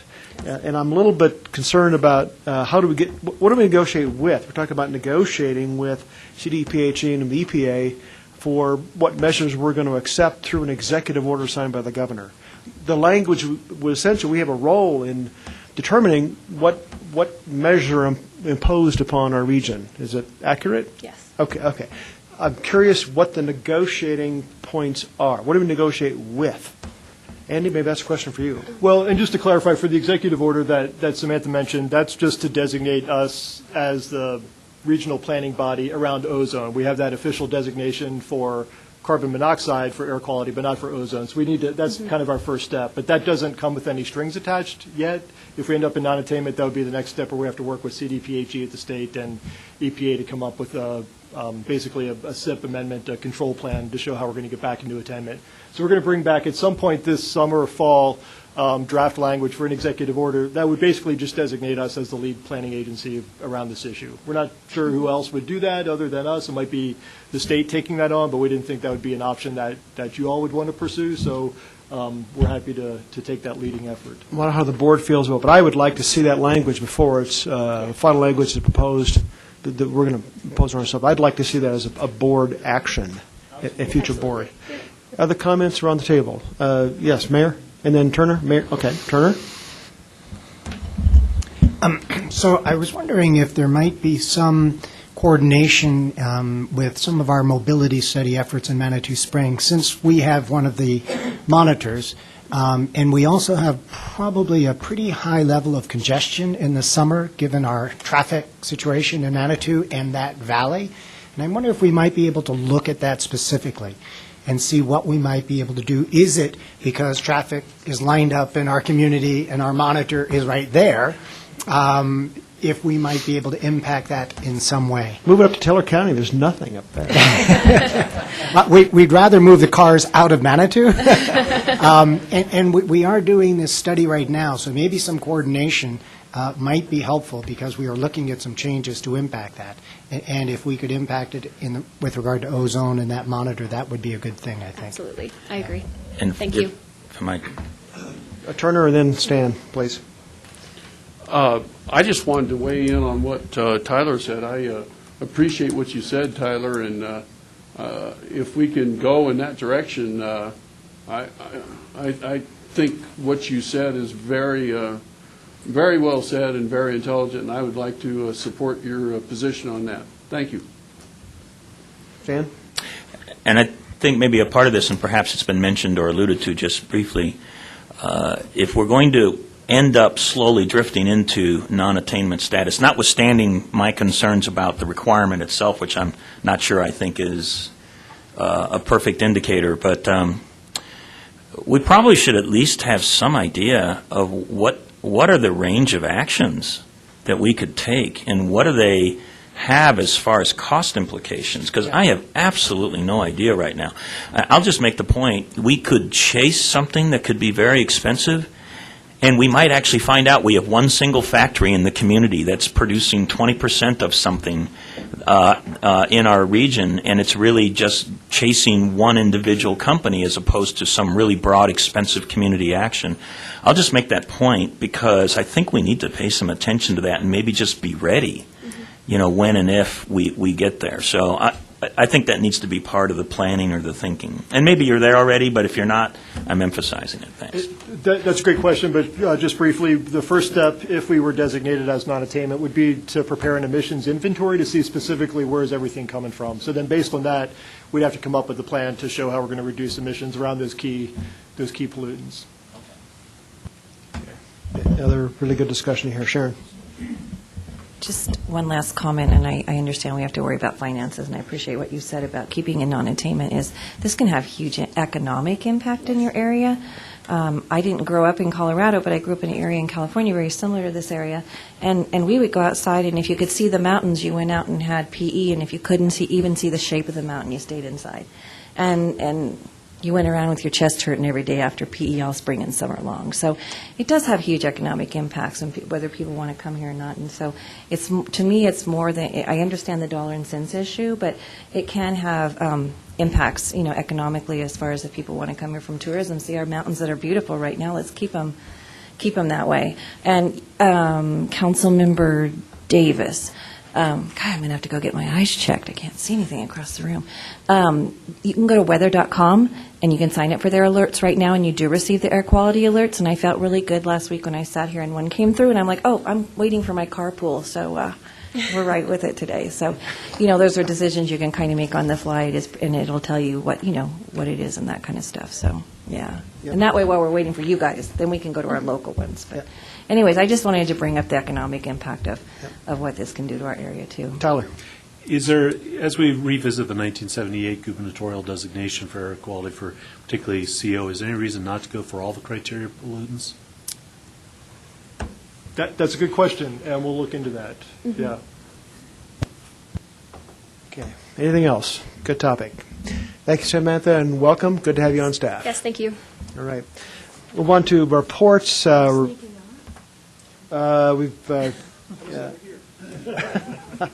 we go to the military installations. Hal, want to start us off, please? Sure, thanks. Again, from Fort Carson, a couple things I just mentioned. It has been announced that General McFarland will be our new commanding general sometime this fall, early winter. General George comes back from Afghanistan middle of August, and so he's obviously still in charge and will be until that change of command sometime later this year. General McFarland's name is M-C-F-A-R-L-A-N-E. Matt is his first name. I noticed there were several McFarlands as I tried to Google this morning. I did want to mention that we add that when we submitted our projects this year back up to the Army for MILCON, that exit 128 to gate 19, Charter Oak Ranch Road project is still high on our list, so we certainly appreciate CDOT, PPACG, the city, the county, others in supporting that project, and we're hopeful that something will happen over the next 6 months or so. We have a Spartan race at Fort Carson this year. I think it's the 8th year running. It's down in our training lands. Those that are interested, you get off of Gate 6 on the east side and on Wilderness Road right there out near the airfield is where it's set up. And the Spartan folks come in and create a couple different routes. Those that run those races are very familiar with what they do. It'll be on Saturday and Sunday. Expecting, 10 to 15,000 folks down there. So if maybe a good place to stay away from if you're not interested in the Spartan race. The date again, then? Say again? The date again, Hal? It's this Saturday and Sunday. It's been well advertised by the Spartan community. I think the races are pretty much filled up. You have to register online, but it's this Saturday and Sunday. I think it starts as early as 7:30 in the morning, runs till 7 at night. So it's an all-day event both days. And I think that's it for Fort Carson. Thank you. Peterson. Hey, thank you. So again, representing now, should be official change of command, just completed Colonel Anthony Falzerano, so he's our new wing commander for 21st Space Wing and installation commander at Peterson Air Force Base. So we're proud to have him aboard, and hopefully soon that you all get to meet him. Another bit of good news, we had a meeting yesterday with Travis Easton of the Public Works Office and some of the traffic engineering staff, and we have an agreement for the city to fund a new traffic signal out there at the East Gate. As you know, we've been talking about that for quite a while, really concerned about the safety out there, so that's looking like that'll start in August and be completed around October. So that's a great improvement. They've already done some interim improvements that have really improved the traffic flow and safety out there, so really appreciate that partnership with the city to take care of that. One other bit of news you've probably heard over the last few days that General Raymond, the Air Force Space Command Commander, was recently named as the U.S. Space Command Commander. So we're expecting some new announcements here in the next few weeks on where they're actually going to locate the U.S. Space Command, either interim or permanent. So expecting I'll expect an announcement on that soon. I know we're working really hard to support Peterson as possible location for that. And then lastly, we're just looking forward to the visit next week with Ms. Liu, the director of CDOT, and talk about things from the military side, and how CDOT can help us. And then, as far as one last thing I forgot to say, this is my last meeting. I'm retiring the end of next week. Oh. So thank you. It's been great serving in this community and working along alongside of all of you. Well, Dan, it's been great to have you here. Thank you for all of your contribution and your service, both to us and to the nation.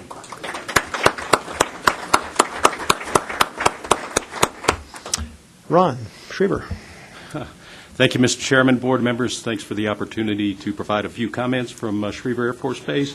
The first thing that I'll talk about is I'm proud to announce that 2 Schriever Air Force Base airmen have been selected as 2 of the Air Force's 12 Outstanding Airmen of the Year. Pretty significant accomplishment, especially for a small base, for any base, in fact, it would be. The competition is very tough to receive that, and award winners are selected for their superior leadership, job performance, and personal achievements. So from the 50th Space Wing, Tech Sergeant Lvova from the 50th Comptroller Squadron, she's the non-commissioned officer in charge of financial analysis, was selected. From the 310th Space Wing, also based at Schriever Air Force Base, it's Staff Sergeant Frederick from the 19th Space Operations Squadron, where she's a space technician there. So it's certainly a major accomplishment for them as individuals, but certainly speaks to the caliber of people that are operating our space capabilities out at Schriever Air Force Base. The second item that I'd like to mention is the 50th Space Wing change of command occurred on the 24th of June. Colonel James Smith took command as the 50th Space Wing commander. He's eager to get out and meet as many community leaders as he can. In fact, he's already started by attending the Pikes Peak or Bust Rodeo reception and parade. He's also planning to attend the reception and rodeo on Friday, along with the El Paso County Fair. Along with his family, he'll be there. So if you see him, shake his hand, welcome him and his family to the area and to the 50th Space Wing as our leader.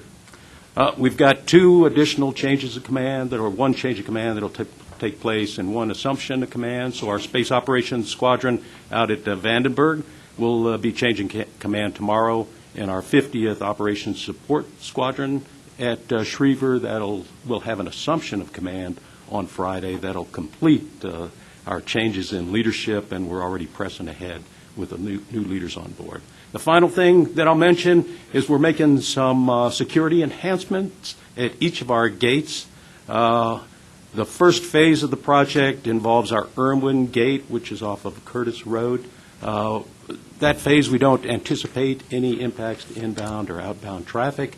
Following phases One will be at the Irwin Gate, the other at the Enoch Gate, probably in September. May have some impacts on the inbound and outbound traffic. We don't expect major impacts, but just be aware if you're out there on Curtis Road or Highway 94 that certainly at our high traffic areas there may be some activity that you'll have to take account of. And with that, unless there's any questions, that's the update from Shreveport Air Force Base. Any questions from our academy? Thank you. Welcome. Thank you. We also have one more change of command coming up, or change in leadership. We don't have a date currently. Brigadier General Andy Armacost, our Dean of Faculty, will be retiring later this year. And Colonel Linnell Latondra is awaiting Senate confirmation to take that seat. We should have a date, hopefully, by next month's meeting for that change of command. And as I mentioned last month, it's just a reminder, the Academy's 2019 ACUS study public release open house is scheduled for the 24th of July from 5 to 8 p.m. at East Library on Union Boulevard. The Air Installations Compatible Use Zones study evaluates aircraft noise and accident potential zones associated with military flying operations, and also guides land use compatibility recommendations to protect public health and safety while preserving operational capabilities of the Air Force Academy. So we invite the public out to attend that event on the 24th of July at East Library from 5 to 8 p.m. Thank you. Any questions? Any questions for any of our military partners? All right, great. We'll move on to mobility. Thank you, ladies and gentlemen. Mobility Coordinating Committee. You guys rearranged the room. Yeah, it's a little farther walk. Good morning, everybody. I'm Miley Gray, the chair of the Mobility Coordinating Committee. And you all have, short and sweet, the minutes in your packet. I was not able to attend that meeting, so if you have any direct questions, I'll have to defer to Joe Urban. But otherwise, I hope that you find everything satisfactory. And we'll move on to the next meeting. Anything from MCC? No. Thank you very much, Miley. Bam. That was the shortest, though. Thanks for coming. Transportation Advisory Committee. Brandy.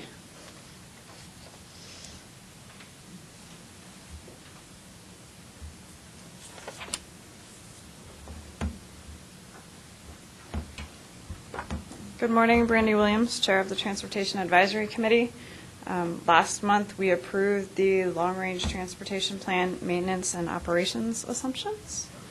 And we were presented with the TIP policies and procedures. We're not quite ready to approve those, so we tabled those until they've all been put together so we can review them comprehensively.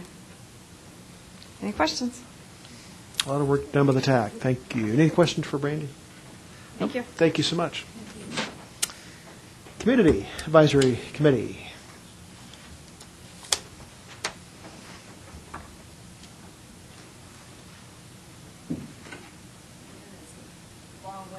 Yeah.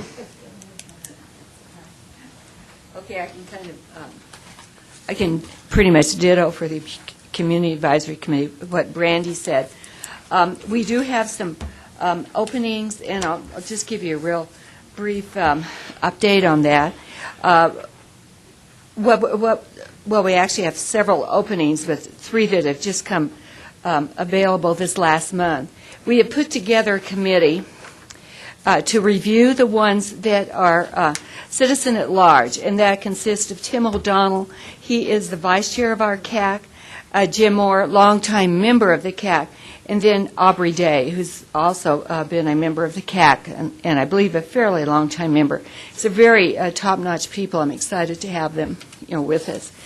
And those openings right now are citizen at large, and that was one that just opened up. The City of Colorado Springs has another opening.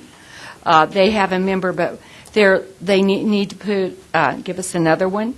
A City of Victor, El Paso County actually has 2, And I'm understanding that they're working on that. And of course, Teller's working on that. Okay, that sounds great. Town of Palmer Lake, and then we don't have any representatives actually on the eastern part of the county. So the town of Rama and Callahan, and I'm not sure if there's anybody on the board that is from the eastern part of the county. I know when I was on the board like 6-8 years ago, they had an excellent rep from Rama. But I don't think you have. We do have one now. Okay, good. I'm sorry. I'm not excellent, but I'm here. You're excellent. Okay. Okay, but there's no one from Callahan, and I don't know how to spur them on. You know, of course, Cripple Creek and Alma, as well as Fairplay, we would like to have representation from those. So sorry about that. I do apologize to you. So then, and that's pretty much it. Very good. Any questions or anything? Okay, thank you. Thanks for the work. I would say contact, see this lady waving her hand, standing up, jumping up and down? Yes, contact her. Contact Jessica McMillan. Yes, please. J. McMullen at PPACG. Yes. Yep. And she's walking over to give you a card right now, so please, okay? Good question, thank you. All right. All right, that's it. Thank you, Sharon. Regional Advisory Committee. Dick.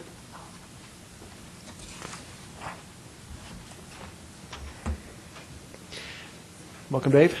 Good morning. Dave Etzler, Chair of the Regional Advisory Council. You've got the minutes before you, so I won't, in the interest of time, I'll just ask if there are any questions. Oh, one thing I will mention is that the 19th of this month, a week from Friday, is Senior Day out at the County Fair. We will be there and encourage others to be there as well. Any questions, comments for me? Yep. Question for the back. Seeing none, thank you, Dave. Thank you. Andy, you want to cover air quality, technical? I think we covered it thoroughly. We can probably pass. Okay. Yes, All right. we're good. No overs. All right. CDOT monthly update. Karen, you want to start us off? Welcome. I know we're running late, so I would just say if you guys have any questions, the highlights are US 24 West will start paving. We're working on ADA ramp replacements, so if you see miscellaneous crews out at different intersections along I-25, that's what some of those are. Those are the big projects in the area, and we're working on 285 in Park County. But if you do travel through there, we did agree Monday through Thursday that the contractor during daylight hours will shut down 285 between Antero Junction and Fairplay, and the traveling public would use Highway 9 and 24 as a detour route. And our hope is that the project would get done sooner, and we can get out of everyone's way. And that started yesterday where they're using 9 and 24. Okay. I have a question. Go ahead. That report. Go ahead. Just a quick question about Highway 24. The question is, I don't know how much of an impact there's going to be during the day, and whether you can minimize that by doing shorter sections as opposed to, blocking off a long section of 24. With Right. the work on Colorado and 24, Right. people are nervous. So the question is, how is construction going to work on 24? What I would say is right now, 21st Street is just we have no lane closures on 24 during the day. We will have turn lane impacts at the intersection at 21st Street and 24, and we're working with Anglers Covey to talk about that. And that may have some ripple effect in terms of right lane closures in order to widen the road. And but all the other work is expected to be done at night. So all the milling and paving is done at night. Karen, I heard that I-25 will be closed, northbound lane will be closed on July 14th and 17th, Sunday and a Wednesday. July 17th happens to be the day that the governor will be traveling I-25. I don't know if that's a coincidence. Where on I-25? I haven't heard of any lane closures. Well, I just heard this in a public announcement, I think, in the Gap. The northbound lane, so all traffic will be shifted north and southbound into the southbound lanes. Yeah, but I think it's just 2 lanes in each direction. It's just a shift. So where they've paved already, they'll. Okay. There's no lane closures.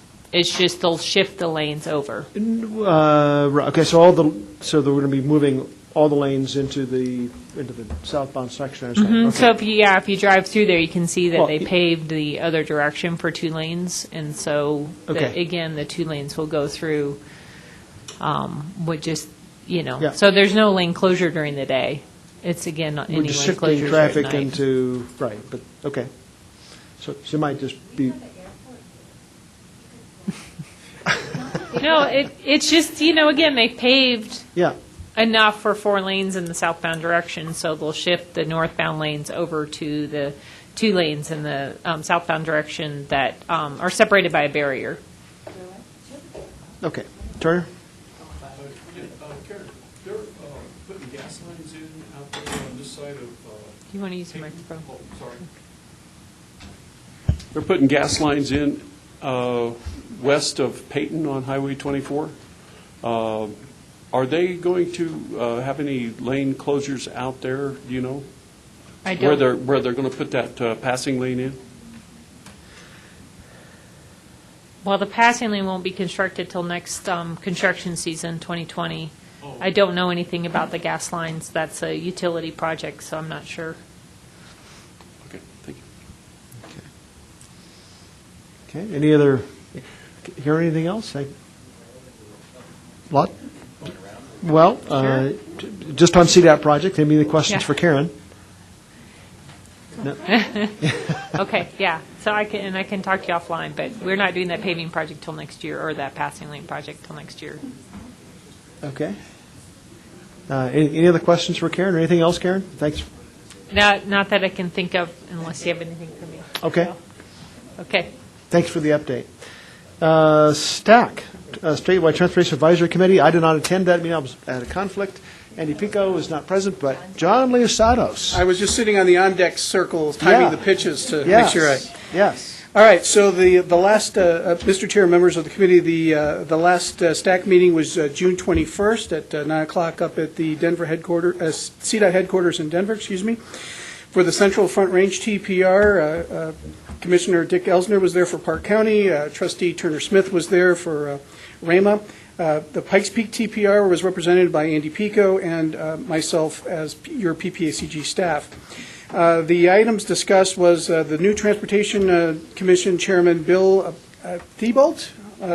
Unfortunately, Rocky left, but hopefully I'm pronouncing his name correctly. Thibault. He's from District 10. Actually, it's Thibault. Thibault, oh. Thibault, just excuse like, me, yes. the silent, the T, Yes, very the European. front, Yes, yes. all right. He briefed the STAC on his vision of what the Transportation Commission should be doing over the next year. CDOT staff provided an update on the CDOT planning reset. No sense to go into that because you just had Rebecca White up here. And CDOT staff also then provided an update on the multimodal options fund. That is, again, part of, I believe, faster funds that are set aside for transit options. There is a portion that goes directly to CDOT, and CDOT was coming up with the distribution formula. Although that was supposed to be a very quick information item because it's already been acted on by the Transportation Commission and was passing along that information, it ended up then being about a 45-minute to an hour discussion, Dick Turner, because the split was 19% rural, 81% urban, so that then sort of sparked a large urban-rural discussion and debate within the room. And then finally, they sort of ran out of time. And so the Front Range Rail Commission presentation that was scheduled for that meeting was postponed to this upcoming meeting that will be Friday, July 26th. And with that, I'm happy to answer any questions or deflect them to somebody else. Just to programming note, so there are 5 urban TPRs, 5, and there are 10 rural TPRs. So the ratio is 2-to-1, and 81% of the money going to urban to the 5. But that's clearly a balance of the population, but you can see why it would light up a conversation. Questions on STAC?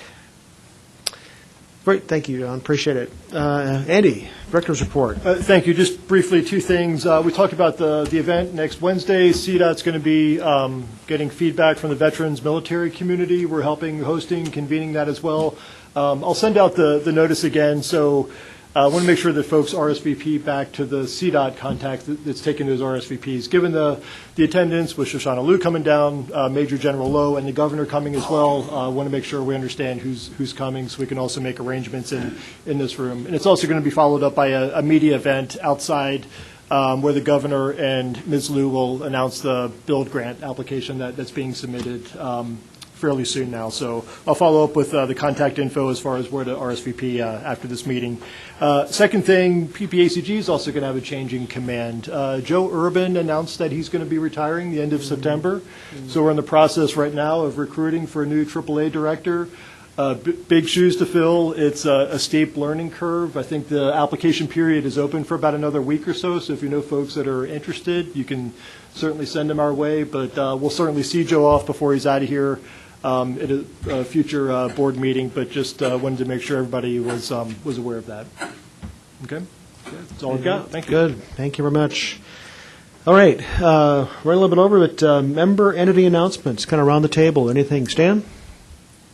Yes, I appreciate earlier the mention of the El Paso County Fair. So a little bit about that. We have our next annual El Paso County Fair here starting on Saturday and going through 20 July. So just a couple of things that I think would be really cool to mention.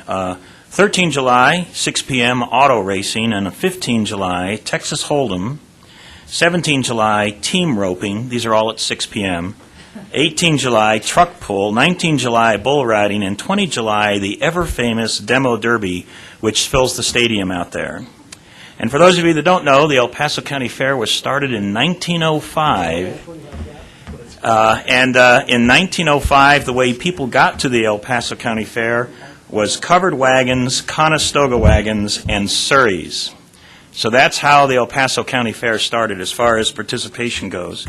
In case you're interested, it runs in the black every year. It's actually very well run. We have over 30,000 participants every year for the El Paso County Fair. It's been growing. On Saturday, 13 July, is Military Appreciation Day. Both military and veterans and dependents get in free on Saturday. On July 14 is Western Hispanic Heritage Day, and on Monday, July 15, is El Paso County Day, and everybody is free on July 15. So come on out and you won't have to pay an entrance fee. 16 July is Family Day, 17 July is Dollar Day, and on Saturday, that's First Responder Heroes Day. So I thought those would be just interesting things for you to know about. We'd love to have you out there. It's a fantastic fair. And one last thing, if you haven't been to the Paint Mines County Park, that is literally a couple hundred yards down the street from the entrance to the El Paso County Fair. And if you've not been there, there's about 4 miles of hiking trails in there and some really awesome, pretty, colorful rock formations to go check out. It's actually kind of a great place to bring your kids. So that's my announcement. Thank you. We can't say our fair started in 1905, but this is the 99th Park County Fair. Excuse me, it's July 17th through the 21st. We have a rodeo Friday and Saturday night at 6 p.m. On July 20th at 3 p.m. we have our junior livestock auction. This is where all the 4-H kids have their animals. It raises money for college and everything else. Last year we had about $225,000 in sales. So for a small county fair, it's doing pretty good. And then on the 27th and 28th, we have the 71st annual Burro Days in Fairplay. We have the Pack Llama race on the 27th, starts at 10:30. On the 28th, we have the Pack Burro race, which also starts at 10:30. It basically starts in Fairplay, goes to the top of Mosquito Pass and back. It's somewhere around 26 miles. They always refer to it in Fairplay as it's the get your ass up the pass.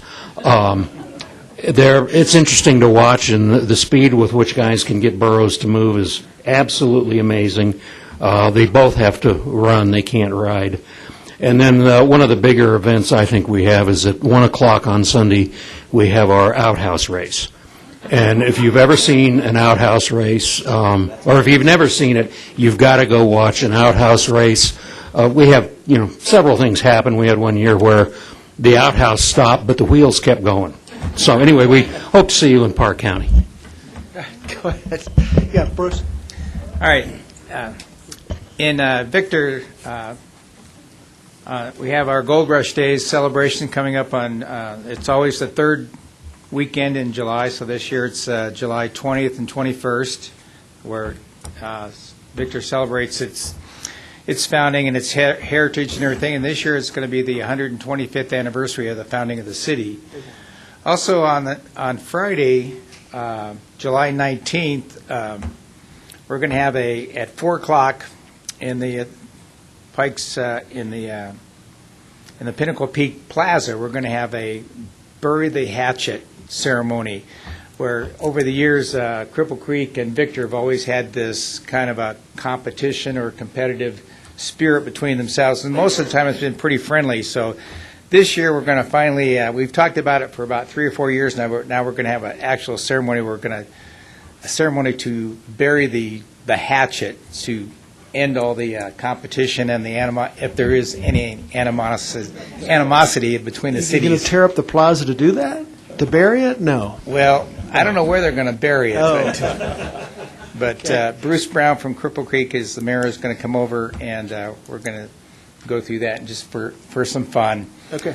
And my understanding is that it's going to be done, they're going to bury it, and 20 years later, they're going to dig it up and then reestablish the old issues, and then go through another ceremony, something like that. So, but that's what we got coming up. So, if you get a chance, come on up and see us. Jerry? Anything else from our military friends around the table? Turner, and then August 10th, Raymond will be having. Mike. August 10th, Raymond will be having their 20th Raymond Days, and we'll have tractor pull, bouncy house for the kids, pork sandwiches, things like that. Raffles all day, dance that night. It's all free, except the food's not free, but everything else is. And your raffle tickets you pay for, but it's a fun time, especially for the kids. And there's a lot of games out there. They play for a quarter or something. It's just a great time for small town stuff, And but we sell T-shirts out there to commemorate each year and everything, and it's just a lot of fun. So if you're not doing anything on the second Saturday in August 10th, come on out and have fun with us. We have fun every year. Good. Don, anything? Doug, Sharon? Yeah, so if you want to go to a really cool car show this weekend, we have a great car show in Fountain called Thunder in the Valley. Kimberly is involved in it. It was a 15th, 16th year or something. And it's huge. We take Metcalf Park and fill it with a lot of old cars, and it's free. Great name. Thunder in the Valley? Yeah. I think Councilmember Koch, before he was a council member, it was a group that came up with that, so it's been going a long time.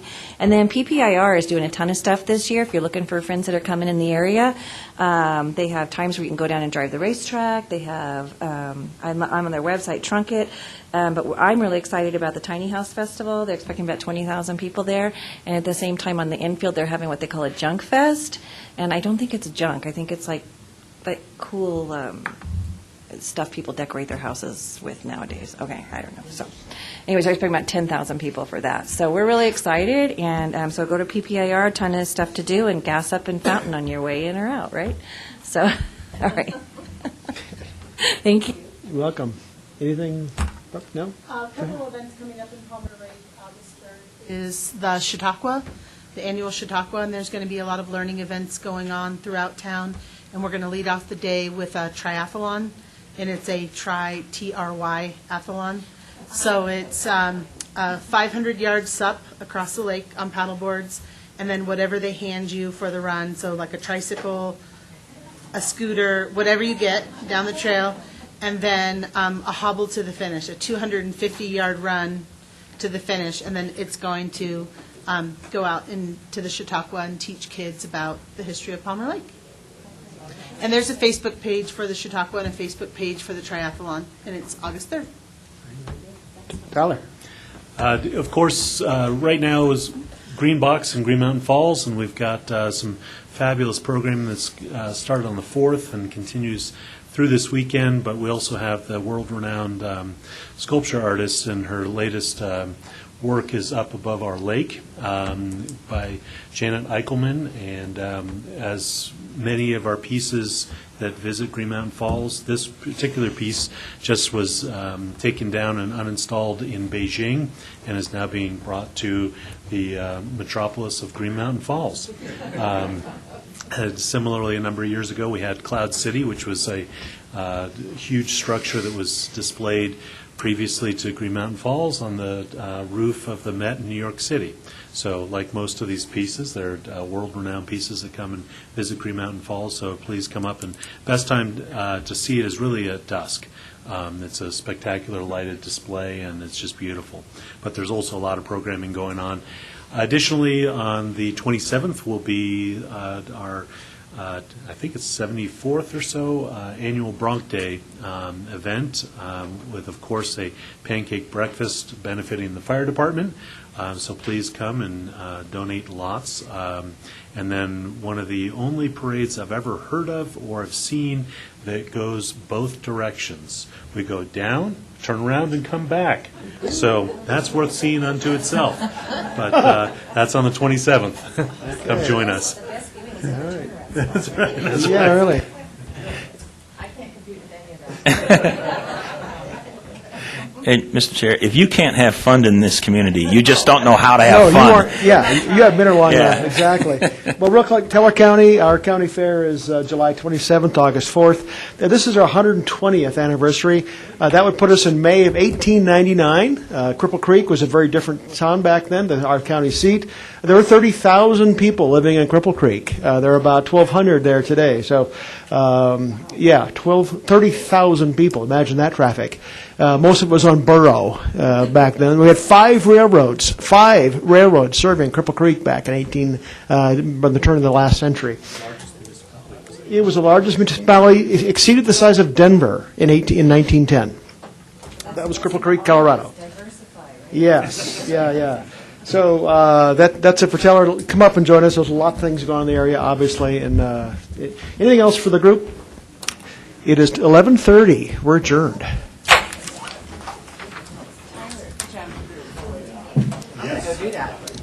Do it. I want to go see it.